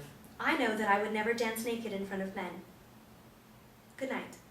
She picks the tray up and leaves. Matahari is troubled by the accusations. She goes to the cell door and yells out. My dancing was art. It was beautiful. She sits down on her cot. It was beautiful. Interior, Théâtre du Monde, Paris, 1909, night. Matahari takes a bow in front of a large audience. Interior, backstage, night. Anna meets Matahari with a beautiful silk robe. Oh, Anna, just listen to the applause. They love you. Interior, dressing room, night. Matahari is at her dressing table. There's a knock at the door. Anna answers it. Count Renaud to see you. The Count enters, presents her with roses. Matahari, surprised and delighted, thanks him, hands the roses to Anna. Anna crosses to where there are half a dozen other bouquets in vases. Matahari motions to the fainting couch. So lovely to see you. Please, sit. Keep me company. Count Renaud sits. There's another knock at the door. It's Bernard Rouche, with a journalist and a photographer. This is a reporter from L'Observateur. He would like a comment and some photos. The photographer takes some photos of the dressing room, while Rouche pulls Matahari aside, whispers. For God's sake, don't depress them with the details of your miserable life. Entertain them. Matahari thinks for a beat, then nods, smiles at the Count, and turns to the reporter. That was a stunning performance. May I ask whether you learned to dance like that? Matahari thinks for a moment and reimagines herself. I was born in India to a Brahmin family. My mother was a temple dancer who sadly died giving birth to me, so I was raised in the temple of god Shiva and consecrated to his service. My dance is a sacred poem to Shiva intended to awaken the spirit in all who see it. The photographer snaps away as she bows dramatically. The journalist finishes scribbling, bows to her. I found it very moving indeed. Thank you. They rush out. Rouche nods his approval, then leaves. Count Renaud begins to clap slowly. Matahari smiles coyly. As she sachets past, he takes her hand to pull her down next to him.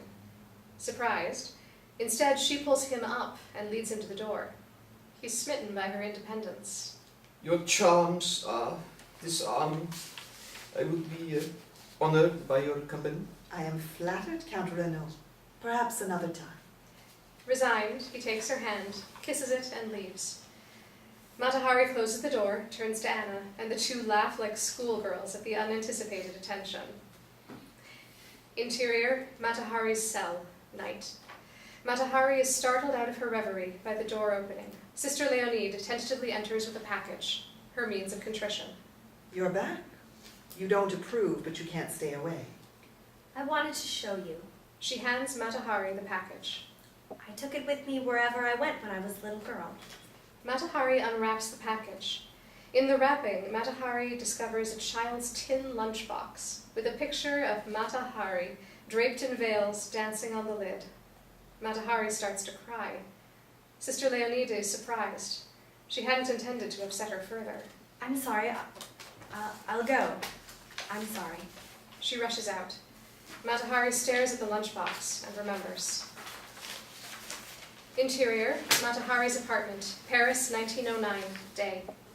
Matahari sits at her dressing table in her well-appointed apartment. She's writing a letter. Anna busies herself with Matahari's wardrobe. She pulls out a box from the closet filled with jewelry and places a necklace in it with a note from Baron von Rothschild. Matahari folds the letter she's been writing in half, puts it into an envelope, then kisses the envelope. I've written to Non about the ballet. Wouldn't it be wonderful to take her to a ballet there in the spring? Do you think it's silly imagining that Non reads my letters? Anna looks away. I'm sure she is following your success with adoration. The doorbell rings. Thank God he's here, hopefully with good news about Non. They rush into the living room. Anna opens the door. A much younger Clunet comes in. They can tell by his face he doesn't have good news. I'm afraid there is still an injunction preventing you from seeing your daughter. MacLeod has seen the photos from your performances. He's more determined than ever to keep you away from her. He's vowed no judge will ever give you visitation, let alone custody. What Non needs is to be with her mother, to be exposed to art, to theater, to learn to express herself. Matahari notes a twinkle in Clunet's eyes. What? Well, I found the address of Non's school. What good would that be if Madame can't see her? Matahari's mind is working overtime. Finally, it clicks. She hugs Clunet so tight she almost lifts him off the ground. This gives us the opportunity to take matters into our own hands. Exterior, train on the tracks, day. The train passes a sign that reads Alameer, Holland. Interior, carriage, day. Anna and Matahari sit in the back of a taxi outside of a school building. No matter what happens, you must stay in the car. No one will be suspicious of me, and I can lure her to the car by saying you're waiting for her. Matahari nods agreement, then opens her compact, patting more powder on her nose nervously. Do you think I look like a proper mother? Anna squeezes her hand. Of course. You look beautiful. The school bell rings and they both jump. Children pour out of the building. Matahari watches the girls as they come down the stairs. There she is. Non, it's Non. You're sure? Yes, go, go. Anna gets out of the car, heads to 9-year-old Non. Matahari watches as Anna tries to engage with her. Non is wary. Anna points to the taxi. Non pulls back, hugs her lunchbox to her chest. Anna puts out her hand. Non shakes her head no. Matahari can't stand it another minute. She rushes from the car, running to Non. At that moment, MacLeod steps out of a carriage and sees Matahari approaching Non. He yells at her. Non turns to him, then back to Matahari, who is in front of her now, breathless. Don't be afraid, darling. It's Mama. Oh, how lovely you are, my sweet girl. MacLeod reaches them. Non, go to the carriage. She's frozen, staring at Matahari, clutching her tin lunchbox. MacLeod jerks her by the arm. The lunchbox falls to the ground. On the box is the picture of a woman dancing with veils. The type across the front reads, Matahari. Matahari reaches for it, hands it back to Non. Mama? MacLeod pulls Non away, grabs the lunchbox. Go to the carriage, now. He takes Non firmly by the arm and pushes her in the direction of the carriage. Crying, Non turns and looks at her mother. I love you, darling.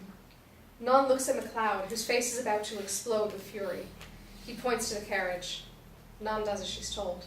You witch. If you ever try to see Non again, I swear I'll kill you with my bare hands. Matahari looks him in the eye. She's my daughter. You can't keep her away from me forever. You are dead to us. He strides off. Matahari starts to go after him. Anna stops her, puts her arm around her as Matahari breaks down, weeping, watching as the carriage drives out of sight. Interior, Matahari's cell, morning. Matahari is roused from her sleep. A new guard roughly pulls the blanket off of her, takes her by the arm. Interior, Bouchardon's office, morning. Matahari sits by the fire. She watches silently as Bouchardon prepares tea. She is surprised when he offers her some. Sugar?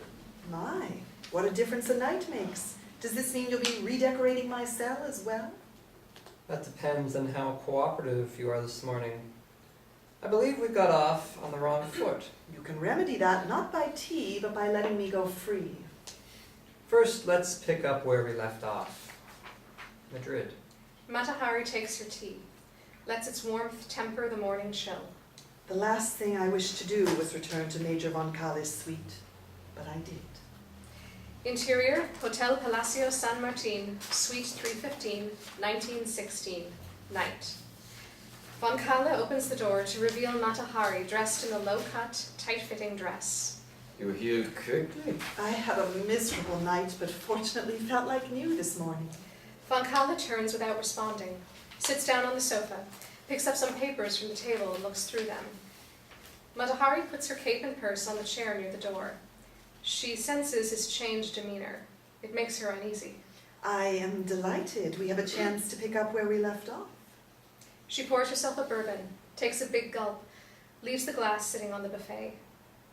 Goes to where he's sitting, stands behind him, begins to rub his shoulders. Tries to get a glimpse of the papers he's looking at. So much tension. You must learn to relax. He puts the papers into his portfolio, ties the string around it. Then he leans back, stares across the room. The hardest thing in times of war is knowing who to trust. It's exhausting. He pulls away from her, stands up. I'm afraid I've been called to a meeting. This is my first in command. I'm not sure how long I'll be. Please, make yourself at home. He buttons up his shirt, puts on his jacket, and abruptly leaves the room. Matahari sets down her drink, eyes the portfolio lying on the table. She waits a beat, staring at the door, then quickly opens the portfolio and rifles through the papers. Interior, Hotel Cafe, day. Matahari sits across from Davin. She whispers. Submarines. They're landing Turkish and German soldiers by submarine in Morocco in 3 days. I read the orders myself. Davin folds up his paper. Very well then, your work is done here. When will I receive my permit to travel to my fiancé? Captain Ledoux will handle that back in France. Matahari can't conceal her excitement. They shake hands. Matahari gets up and leaves. Interior, Bouchardon's office, 1917, night. Matahari finishes her tea. That, Inspector, is the entire story. Oh, but that's not the end, is it? There are 2 pieces you left out. You forgot to mention you deliberately gave the Office of French Intelligence false information. I got that information directly from Von Kahle's portfolio. Davin seemed very pleased with my report. His temperature rises. And the most important detail, that night, instead of gleaning information from Von Kalle, you went to work for him. By now his face is red and he's yelling. He grabs Matahari by the arm and pulls her up to his face. Tell me what information you gave to Kramer and where it came from. Matahari is frightened. All right. Yes, I gave him information. Bouchardon practically throws her back into her chair. And who gave you that information? No one gave me any information. He came to my house. I was frightened. I found a story in the newspaper. That's what I gave to Kramer. Bouchardon is beside himself, almost laughs. You admit you lied, and then you tell me another lie? Matahari is shaken. If you were not working for Von Kalle, why did you give Kramer any information at all? Matahari is beat down. I had to. I felt my life and my daughter's life were in danger. I needed to tell him something. Bouchardon calms down. You know what I find interesting? Between the time Boris Kramer visited your apartment and the day you were arrested there were over 30 coded wires sent from the top of the Eiffel Tower to the Germans, revealing classified information about French military maneuvers and strategy. Can you imagine who would do such a treasonous thing? Matahari holds her head in her hands, weary. I'm sure I have no idea. Bouchardon goes to his desk, opens a file, picks up a sheet of paper, begins to read. Let me read one to you. French Fifth Army advancing at dawn into Bapaume. Does that sound familiar? Matahari mutters. No. What about 6th Army Corps headed to banks of Moselle to defend Metz? She shakes her head. No. Do you know how these coded wires are signed? How could I? They're signed Agent H21. Bouchardon's eyes are glued to Matahari. She steels herself, doesn't react. Has anyone ever called you by the name Agent H21? No. He gets in her face. You're lying! You are Agent H21 and you sent these messages! You honestly believe I know how to transmit messages through the air in some kind of code from the top of the Eiffel Tower? Please, Inspector, you have to stop this. I have to stop this? Do you know who you're speaking to? Bouchardon's mouth tightens. Have you ever used invisible ink? She starts to laugh. Invisible ink. Please, Inspector Bouchardon, can't we stop this madness? Don't you see what is now completely clear to me? That I have been set up. By whom? By Von Kalle? By Ledoux? By you? Bouchardon just stares at her. Did you go to a special school for spies in Germany? Matahari bursts out laughing. She stomps her foot on the floor, laughing so hard tears stream down her cheeks. The guard opens the door, alarmed at the noise. Is everything all right? Matahari gestures to him, nearly hysterical. Come in. Join the merriment. Bouchardon thinks I went to spy school. Imagine me taking notes, learning from a teacher how to spy. Was there a lesson on disguises? Did I wear a fake mustache? Bouchardon closes the file. He nods for the guard to leave. That's quite enough. This is absurd. I have answered enough questions. I have told you the absolute truth. She turns away. He takes her arm, turns her toward him.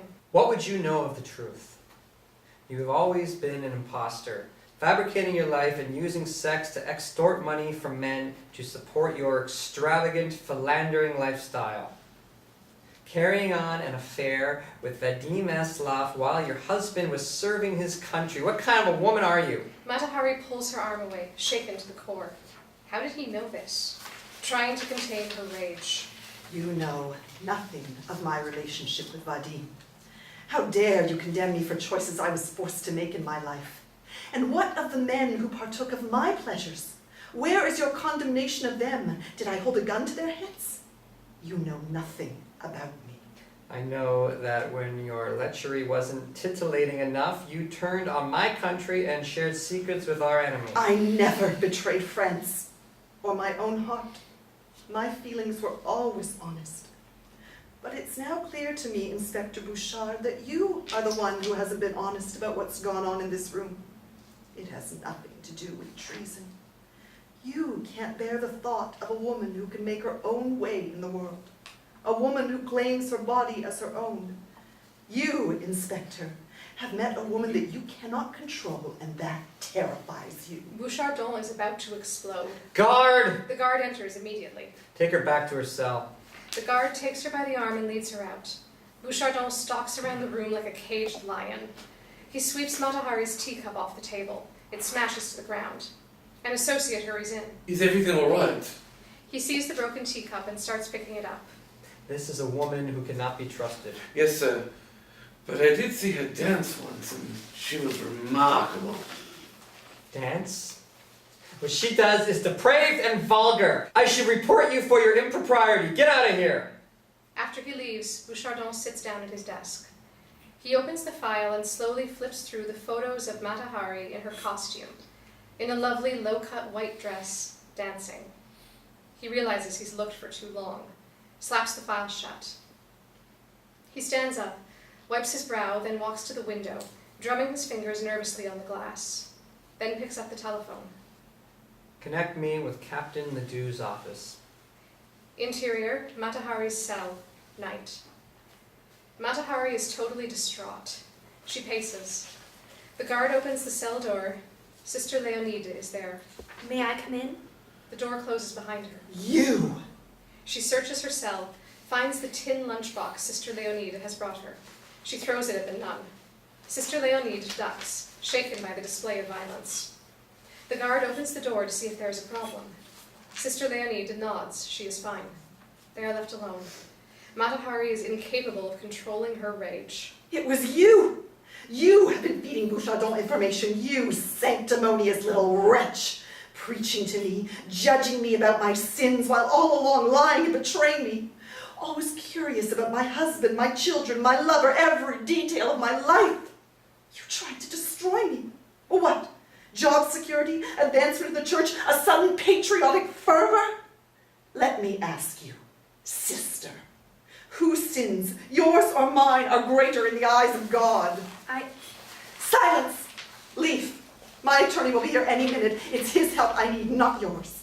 Beside herself, Sister Leonide knocks on the cell door. The guard opens it. She turns to Matahari. They made me do it. Nobody makes you do anything. It was your choice. Get out. As she leaves, Clunet enters, sensing the tension. His attention is on the departing nun as the door clangs shut. What happened? She was the one. She bet that everything she overheard, they knew who we intended to contact. They know things about my past. They'll use it all to undermine our case. That at least explains why no one has responded to our appeals. But there's something else. They've accused me of sending messages to the Germans from the top of the Eiffel Tower. That's outrageous. They claim to have 30 messages containing classified information they believe I sent. Do they bear your signature, your fingerprints? Do they have a witness to prove you sent them? Matahari sits on her cot, her rage and fighting spirit deflated. They have something worse. What could be worse? They were signed Agent H21. Clunet has no idea what she's talking about. A German officer tried to force me to become a double agent. He called me Agent H21. Did you tell Bouchardon this? No, it's a story that's complicated. He would never understand. I see. I must ask you this, honestly. Did you ever work for the Germans? Of course not. Then why would they send messages with your name on it that the French could intercept? I don't know. Oh, Edouard, this nightmare is never going to end. The top of the Eiffel Tower is a restricted area. There must be records. Someone who's in charge of those records. We can prove that you were never there. He takes her hand. Let me help you sort this out. You know you can tell me anything. It will be difficult to explain in court why they give you a code name unless they expected you to work for them. She looks into his eyes for a beat, then puts her hand on his cheek. Like I said, it is complicated. Matahari takes Clunet's hand. They rise together. She kisses him on his sweaty cheek. Please send another message to Vadim. It would give me renewed hope to hear from him. Clunet takes her hand and kisses it. Leaves. The cell door locks behind him. Matahari stares at it for a beat, then collapses on her cot, lost in her memories. Complicated indeed. She remembers what happened after she left Von Kala in Madrid. Interior, Hotel Alden, 1916, night. A happy Matahari drinks champagne while she packs. She picks up her photo of Nan, hugs it to her chest, then lays it down on the dresser. There's a knock at the door. She opens it. Von Kala pushes in. What a surprise! He locks the door behind him. Matahari tries to remain calm. Leaving so soon? Another engagement back in Paris. I'm celebrating a little. Can I pour you a glass? Why would I want to drink with a French spy? Matahari feigns laughter, picks up a nightgown, begins to fold it into her suitcase. What a funny thing to say. Von Kala grabs her by the arm. We know it was you. What are you talking about? He pulls her roughly toward him. She winces with pain. You overheard my conversation with Stolzen night before last? Our plans to attack from the southern Alsace were all over the French wires before midnight. We lost 500 German soldiers because of your indiscretion. Such accusations! I was on the floor in your bathroom gasping for life when you met with your comrade. Even if I heard something, I would never betray your confidence. She pulls away from him, rubs her wrist, touches the gold-braided bracelet. I think you should go. I had an inkling you weren't to be trusted, so I set up a little test. And you passed with flying colors. I have no idea what you're talking about. Submarines in Morocco? Matahari can't hide her surprise. Von Kala laughs. You little idiot. That news was nearly 2 weeks old. But funny how it ended up on the wires last night. Matahari edges toward the door. I will not hear any more of these accusations. If you won't leave, then I will. He strides over to block her way, grabs her arm and leads her to the edge of the bed, pushes her down roughly. He stands in front of her. Perhaps you haven't heard, but the German military does not treat spies kindly. He unzips his fly. She begins to get up. You've gone insane. He slaps her, then pulls her back by her hair. This isn't a request, it's an order. He pushes himself on top of her. Later, Matahari is a mess, humiliated. Her hands shake as she tries to button her dress. Full of himself, Von Kala stands across the room, picks up a bottle of champagne and takes a big gulp, turns to her, holds up the bottle in a toast. To my darling Matahari, that is just a taste of how I deal with those who so cavalierly betray me. And as penance for your betrayal, you will now spy for me and for the German government. Your spy name will be Agent H201. He pulls her to him. She turns her head away from him. Oh, don't look so distraught, Agent H201. You've always been quite the actress. Now you'll just get paid for it. I'll expect information, valuable information, as soon as you return to Paris. You bastard. I'm not going to spy for you. He lets her go, spots the photo of Nan on the dresser. So this is your daughter. Lovely. Still with her father in Almere? Matahari grabs the photo from him, hands shaking. He laughs. Then we're in agreement. He takes a small box from his pocket, opens it to reveal 3 vials. The first and third are white, the second a bluish-green. He sets them down on the dressing table. Tools of the trade. We use the first to dampen the paper, the second to write, the third to efface the text. Are you serious? Invisible ink? Von Kala heads for the door. One of my men will be in touch. Don't disappoint me. Matahari grabs his arm. You don't go near my daughter. He smiles and leaves. Matahari locks the door behind him, leans up against it, thoroughly shaken. She spots the torn, braided bracelet on the floor, picks it up, puts it in her suitcase, tucks Non's photo into her makeup kit. She spots the vials, sits down at the dressing table. She tries to open one of the vials. The lid is tightly closed. She turns harder. When it opens, some of the ink spills into her makeup kit. She wipes it off quickly, then seals the vial, puts all the vials inside her makeup kit. Interior, train, night. Matahari sits in the small private compartment, holding her worn photo of Nan. She runs her finger over and over it, longingly. Finally, she puts it away in her makeup kit. She sees the vials of invisible ink. After a beat, she takes out the vials, walks down the carriage to the platform between the train cars. She steps out into the dark night, breathes deeply, then tosses the vials into the snow-covered Pyrenees. Interior, Matahari's cell, 1917, morning. A guard wakes Matahari from her fitful sleep. He holds an envelope. Matahari is disoriented, sees the envelope, gets very excited. Is it? Am I finally free? The guard merely turns and goes.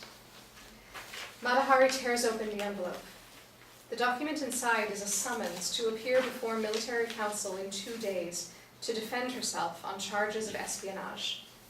Matahari is stunned. Interior, Matahari's apartment, day. Anna straightens the already very tidy living room, picks up a scrapbook, looks nostalgically at the photos and press clippings about Matahari, puts the book down. She picks up the feather duster, pulls back the curtain to dust the windowsill, and notices a shadow outside, then the fleeting image of a young woman. Anna quickly opens the door, calls out. No one answers. She closes the door, then looks out through the sheer drapes. She sees a young woman with long, thick black hair come out from the shadows. The girl stops, looks at the house, then hurries down the street.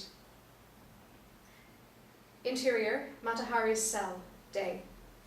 Matahari is writing furiously, tears off one sheet of paper and starts another. Clunet enters. When she sees him, she hugs him, grateful to be in the arms of a friend. I came as soon as I heard. She works hard to prevent herself from weeping. I can't believe it has come to this. I have failed you in every way. The best counsel I can provide you now is to find another barrister. I will help you find one with more courtroom experience who may prove more effective. Matahari takes his hand. I don't want another barrister. When everyone else betrayed me, you were the one who showed me kindness. You will always represent me. Clunet is moved. There is a ray of hope.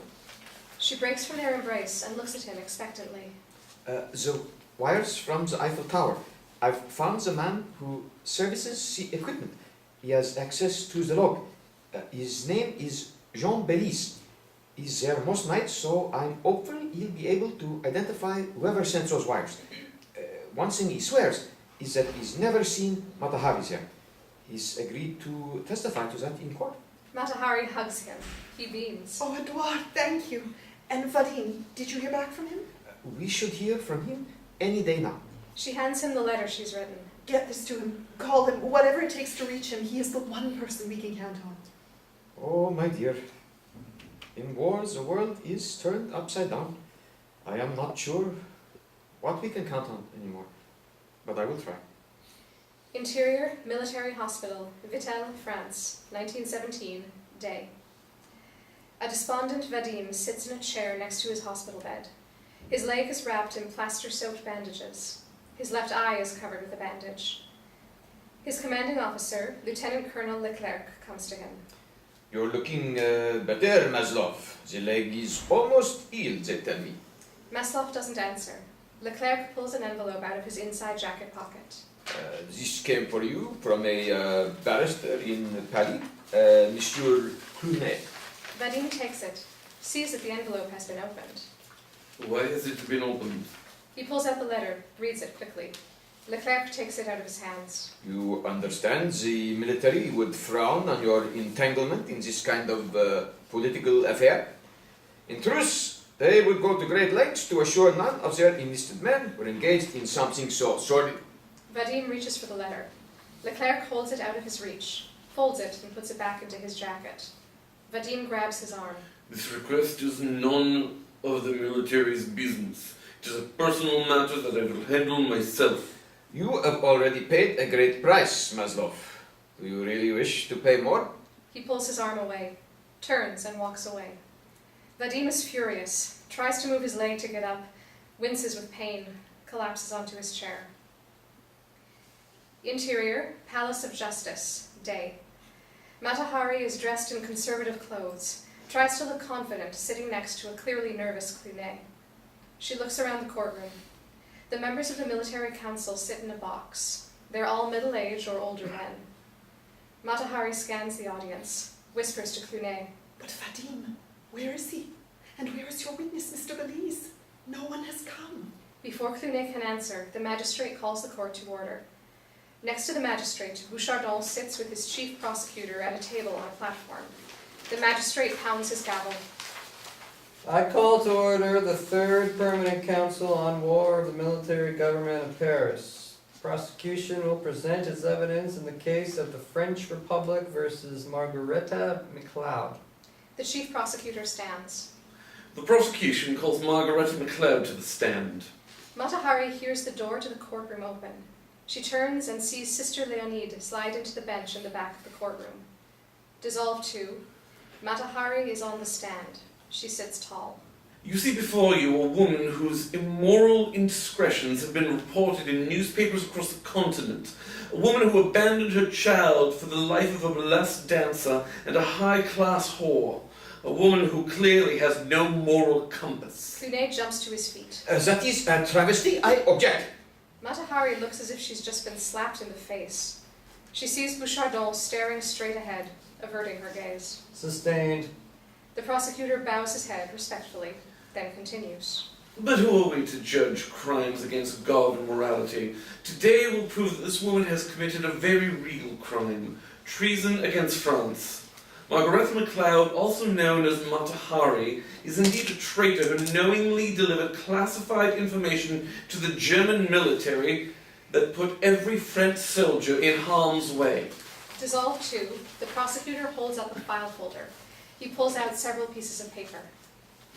These are just a few of the dozens of coded messages sent from the Eiffel Tower to the German military, intercepted by French intelligence.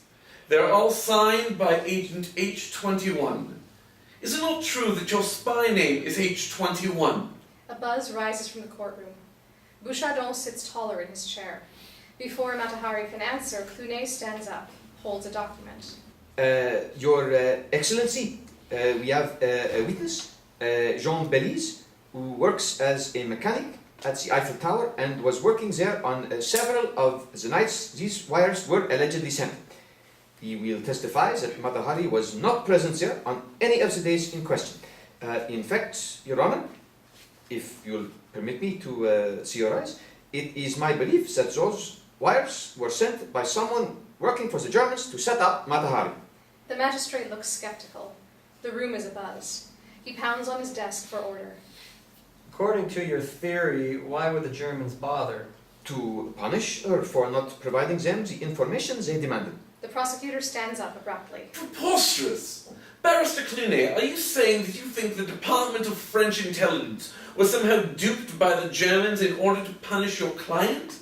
That in itself is a treasonous statement. Clunet stammers. It's no more preposterous than imagining this woman would know how to operate a telegraph machine and climb to the top of the Eiffel Tower 30 times without being noticed to send out information she had no way of knowing. Speculation, Monsieur Clunet. Is your witness in the courtroom to back you up? Clunet looks around. He is not, but he will arrive soon. Imaginary witnesses. Really, Barrister. The people in the courtroom chatter. Sister Leonide is concerned. Order. Proceed with your questioning. Isn't it true that you worked for Captain Georges Ledoux, head of French intelligence, specifically as a spy? I agreed to meet with German acquaintances. If I received information that might help the French war effort, I agreed to pass it on to Captain Ledoux. That should make me a patriot, I would think, certainly not a traitor. Dissolve 2. Is this the information you gave to Captain Ledoux from a German major named von Kahle? He hands her the report about von Kahle ordering submarines to Morocco that Matahari provided Davine. Yes, but as I told Inspector Bouchardon, She stares directly at Bouchardon, who busies himself leafing through some papers. The prosecutor interrupts her. This is the date you passed this information to Ledoux's associate, Mr. Davine, in Madrid, correct? I would need to check my calendar. The prosecutor turns to the jury, picks up a newspaper. How interesting that the information you supposedly received undercover, or more correctly, under the covers. Bouchardon laughs. Clunet objects. The magistrate sustains. Did you know that the secret information you got from Major von Kahle about submarines landing in Morocco, the information you gave to Mr. Davine was printed in the Daily News 2 weeks before? I did not know at the time. Why Devine didn't tell me it was old news is a mystery to me. The courtroom is very hot. Matahari has beads of sweat on her flushed face. Dissolve 2. Did you take money from the Germans for the information you passed to them? I never passed any information of value to any German. The prosecutor holds up a piece of paper. This is a signed affidavit given to us by an emissary of von Kahle, Mr. Kramer, right outside your apartment. It states that Mr. Kramer did indeed give you 20,000 francs for the information you passed to him. Matahari interrupts, almost laughing. This is ironic, I know, but the truth is the information I gave Mr. Kramer was something I read in the Gazette that day. Hardly secret military information. And yes, I admit, I did accept 20,000 francs from him. The audience in the courtroom gasps, as does the counsel. No, it's not what you think. I never delivered any information of value. I took the money as fair compensation for furs the Germans stole from the train after I left Berlin. The courtroom is buzzing. The prosecutor looks at the counsel, shakes his head. What a woman to make up such a story. Dissolve 2. The prosecutor leans in to Matahari. Have you ever used invisible ink in your spy capers, Miss McLeod? Of course not. The prosecutor holds up Matahari's makeup case. Is this your makeup case? Matahari nods, surprised to see it. The prosecutor reads from a report.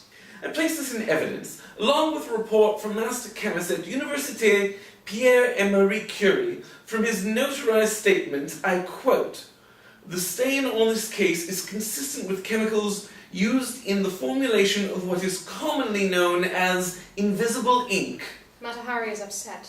She glares at Bouchardon. So you have searched through my things. Bouchardon stares at her, expressionless. I did not betray France. I did not spy for the Germans, and there are many people who will vouch for my character and my loyalty to France. The prosecutor smiles, motions with his hand around the courtroom. And do you see any of those people in this courtroom today? Matahari finds it hard to breathe. The prosecutor goes in for the kill. How do you know Dr. Vadim Maslov? He is my fiancé. The prosecutor pulls a letter out of his portfolio with much drama. Turns to the judge. This letter comes from Dr. Vadim Maslov's commanding officer, Lieutenant Captain René Leclerc. To whom it may concern, I have presented Barrister Clunet's request for a positive endorsement of one Matahari to Dr. Vadim Maslov. But Maslov has declined. In fact, Dr. Maslov, brave soldier wounded on France's behalf, denies knowing the defendant. The letter is signed by Captain Leclerc and notarized. Matahari takes her hand to her heart and lets out a quiet gasp. She tries to recover. Sister Leonide shares Matahari's shock and grief. A glass of water, please. Clunet jumps up, pours her a glass. She has a look of panic on her face. Clunet pats her hand and returns to his table, shuffles through papers. We did, however, receive one note offering information about Mrs. McLeod's character from someone who knows her very well. He takes a letter out of his portfolio. This letter comes from her husband, honored retired Dutch military captain Rudolf McLeod. Margaretha McLeod is capable of the most heinous kind of betrayal. She not only betrayed me with her philandering, but she is to blame for the death of my only son. She neglected my children. She constantly puts them in harm's way with her heathen witchery. That she is now charged with treason is no surprise to me. It goes on. As he reads, Matahari becomes dizzy with anguish. From her point of view, the courtroom is out of focus, distorted. She looks at Bouchardon, whose distorted face does not return her gaze. The sound of her heart beating fills her ears. After he's read the letter, the prosecutor goes on. This is a woman who betrayed her husband and her children, who dances naked for men and patronizes enemies of France for money. This woman has long lived a fabricated life, embellishing and lying at the slightest whim. This is a woman who no longer knows the truth from deception. It is then not a leap to believe she would spy against our national interest for her own gain. After he says the words, who no longer knows the truth from deception, the sound of his voice becomes muted to Matahari. Instead of his voice, she hears the laughter of her children. Your Honor, the prosecution rests its case. The prosecutor sits down. Clunet rushes to Matahari. He grabs her arm, shakes her a little as he whispers to her. Are you all right? Dearest, I need you to be strong, to focus. She looks as if she doesn't hear him, like she's miles away. He's telling the truth. Clunet panics. Dissolved 2, the magistrate pounds his desk with his gavel. Matahari is still seated in the witness chair, looking almost serene. Margareta MacLeod, please stand. She does. Closes her eyes. Margareta MacLeod, you have been found guilty of spying against the French government by the Council of Espionage. The Council unanimously condemns you to death by firing squad. The courtroom erupts. The magistrate pounds his gavel. Sister Leonide starts to weep. Matahari wavers a bit, but has no expression. Clunet comes to her, tries to hug her. Margareta doesn't seem to see him. We'll appeal. I promise there will be no firing squad. She finally looks at Clunet, calm. No, it's true. I'm guilty. Clunet puts his hand over her mouth gently. Don't speak. You're in shock. The guards take her away from Clunet. She goes, doesn't look back. Clunet wipes tears from his cheek with his handkerchief. Interior, Matahari's cell, day. Sister Leonide is waiting when they return Matahari to her cell. Matahari sits down on her cot, stunned. Sister has been crying, begins to sob.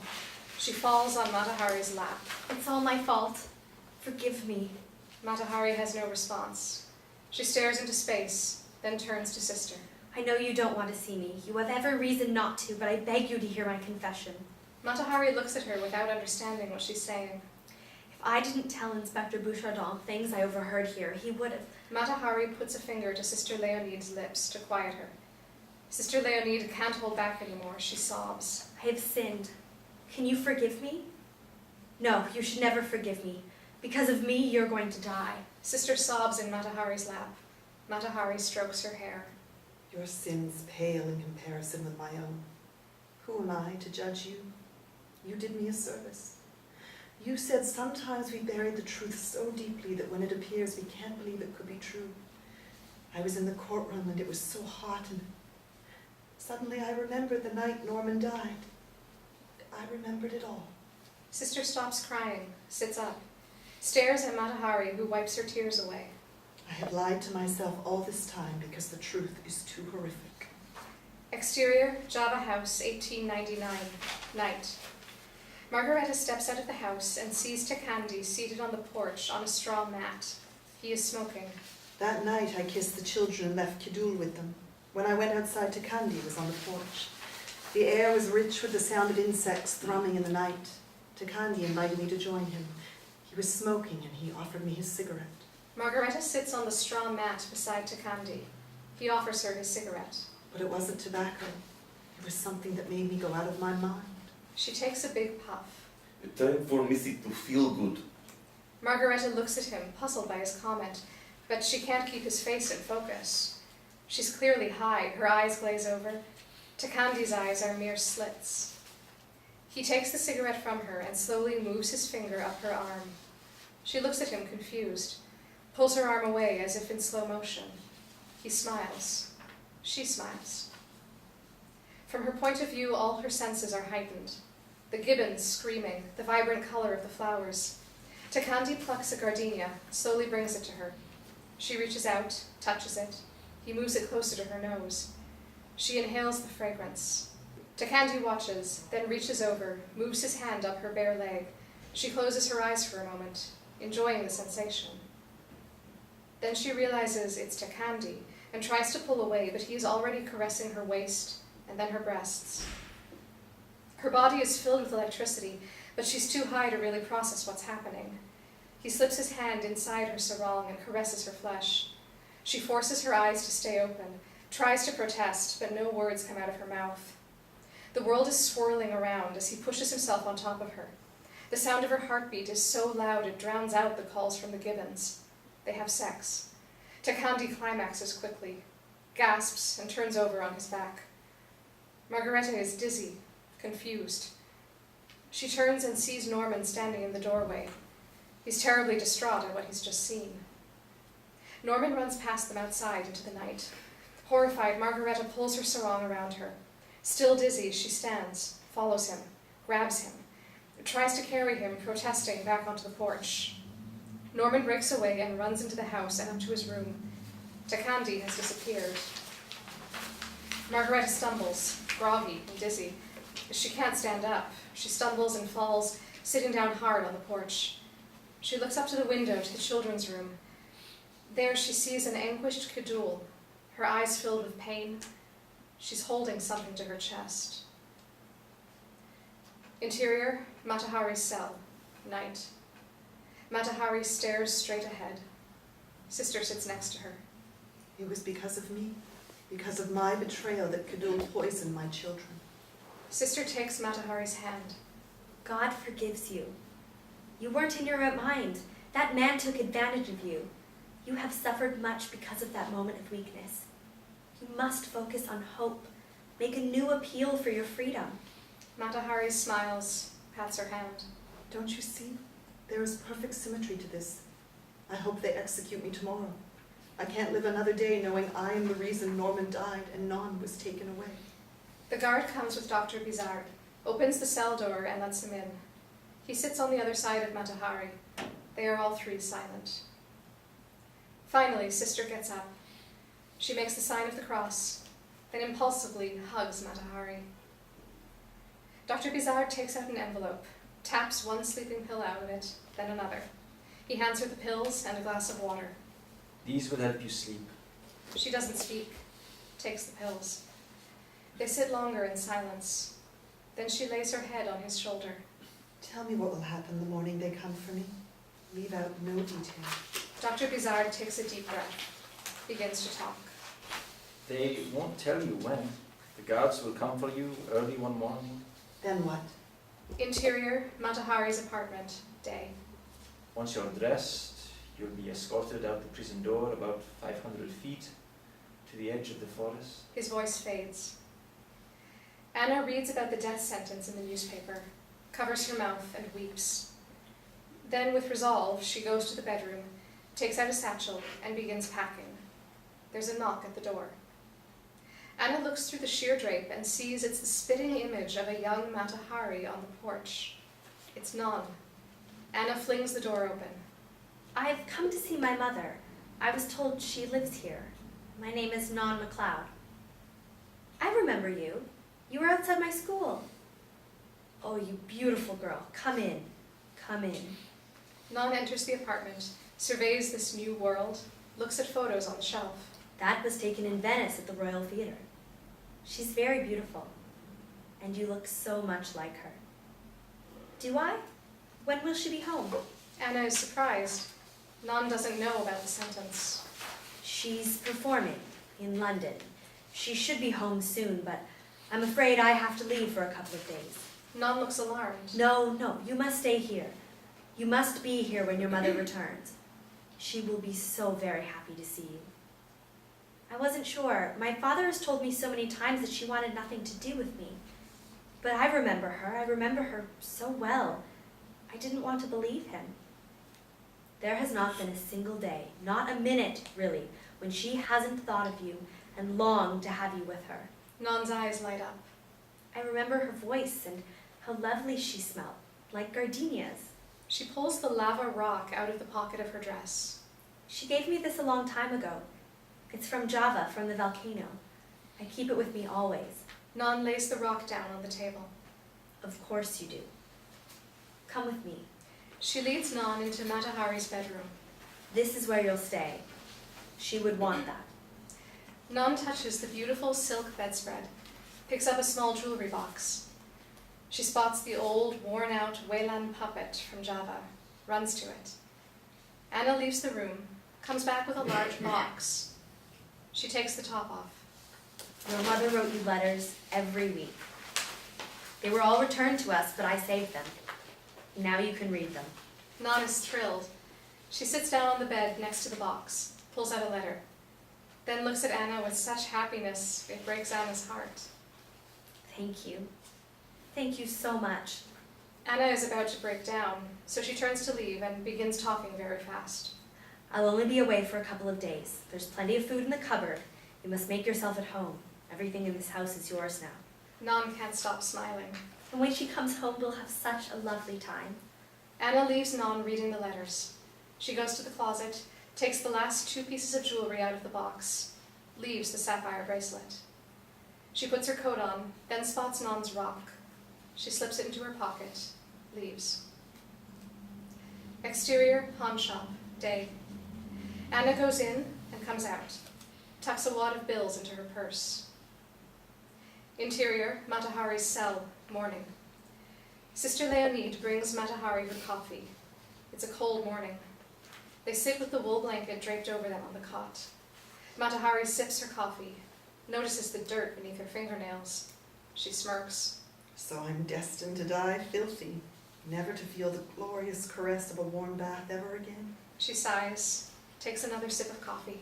I have always loved the water, but we must never go too deep into the waters.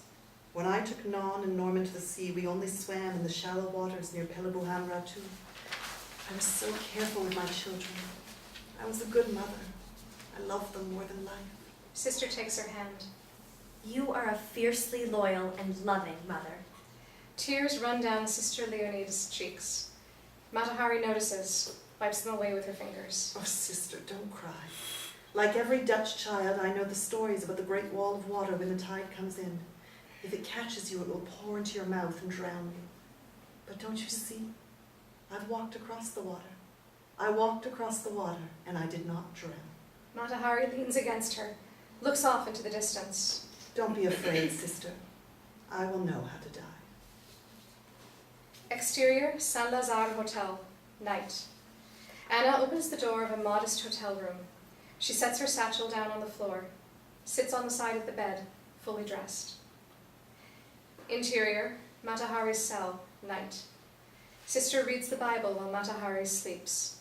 A guard comes and speaks softly to her through the bars. I'm sorry, sister. We've just heard from the Chancellor. Your appeal has been denied. Sister nods. She watches Matahari sleep for a beat, then gets up quietly. The guard opens the cell door. Exterior, Matahari's cell. He leads Sister to a closet. She goes in, brings out a stack of wool blankets. The guard takes the stack, stands next to her as she spreads the blankets along the corridor to muffle the sound of the guards in case they come in the morning. Interior, Saint Lazare Hotel, morning. Anna, still wearing the same clothes, lies on the bed. She wakes up, sits up, opens her purse, takes out the wad of bills and stuffs it into her bra. She closes her satchel, straightens her bun, then heads out. Interior, Saint Lazare Prison, 1917, day. The guards walk along the blankets in the corridor, the sound of their clomping boots muffled. As they walk, rats scatter.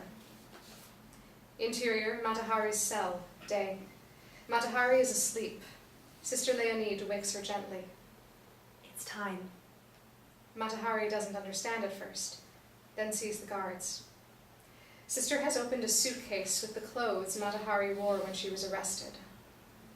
Exterior, Saint Lazare Hotel, day. Anna hails a taxi. Interior, Clunet's office, morning. Clunet ties his tie, looking demoralized. He wipes the sweat from his face, picks up his briefcase. Interior, Matahari's cell, morning. Sister buttons Matahari's pearl grey dress. Matahari sits on her cot, carefully pulls on silk stockings, slowly caressing each leg. Sister gives the guards a stern look. They turn their heads. Sister hands her shoes. Matahari slowly buttons each one. Interior, Matahari's bedroom, morning. Non wakes up in Matahari's bed, surrounded by letters, some open, some waiting to be read. She opens her mother's vanity, touches the dresses. Interior, Bouchardon's office, day. Bouchardon brushes a speck of dust off the sleeve of his dress uniform, admires himself in the mirror. Interior, Saint-Lazare prison, warden's office, day.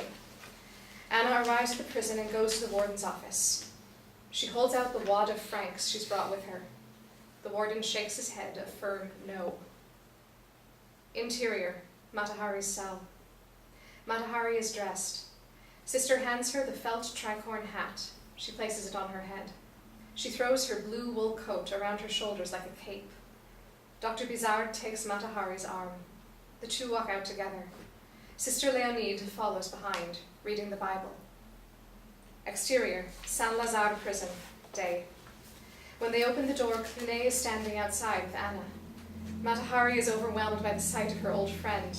Anna rushes to her. She came. Non came to see you. She's there now, trying on your costumes. Non came to find me? When she left her father, you were the only person she wanted to see. She was so brave and sweet. Now she's in your room, reading all the letters you wrote. My letters? How is that possible? Anna hangs her head. All the letters you wrote her were returned, but I kept them. Oh, Anna, you dear thing. Thank you. Matahari closes her eyes for a beat, wavers. Dr. Bizarre has to steady her. Then her eyes fly open. Non is... does she know? Anna shakes her head a vehement no. Matahari takes a huge deep breath and smiles like she hasn't smiled in months. Anna remembers the rock, pulls it out of her pocket. She said you gave her this. Matahari takes the rock. A lifetime ago. For good luck. She kisses the rock, gives it back to Anna. Oh, dear Anna. Take care of her. Anna nods yes, tears streaming down her cheeks. Dr. Bizarre walks with Matahari across the field where the 12 soldiers are set up in a line. Bouchardon stands beside them. Bizarre kisses her on both cheeks, then walks away. Exterior, field, day. A soldier comes to Matahari with ropes to tie her hands. She shakes her head, no. Another soldier begins to blindfold her. She takes the blindfold off, lets it fall to the ground. The soldiers leave her. An officer calls out, Jou! In slow motion, Matahari blows a kiss toward the 12 soldiers as they shoulder their guns. Though my life has been haunted by the lies and betrayals of others. Interior, Matahari's apartment, day. Wearing one of her mother's sarongs, Non reads a letter from her mother. She smiles at her mother's strength, puts down the letter and begins to dance. The morning light filters through the silk as she twirls. I will always believe love can heal a wounded soul and teach it to dance again. Sound of guns firing. Non's twirls slowly fade into a swirl of color. Fade to black. Postscripts scroll. 12 sharpshooters took aim at Matahari, but only 3 bullets managed to hit their target. No one could conjure a single document, plan, or secret that Matahari passed to the Germans. 30 years after her death, one of her prosecutors conceded that, quote, there wasn't enough evidence to flog a cat. The end.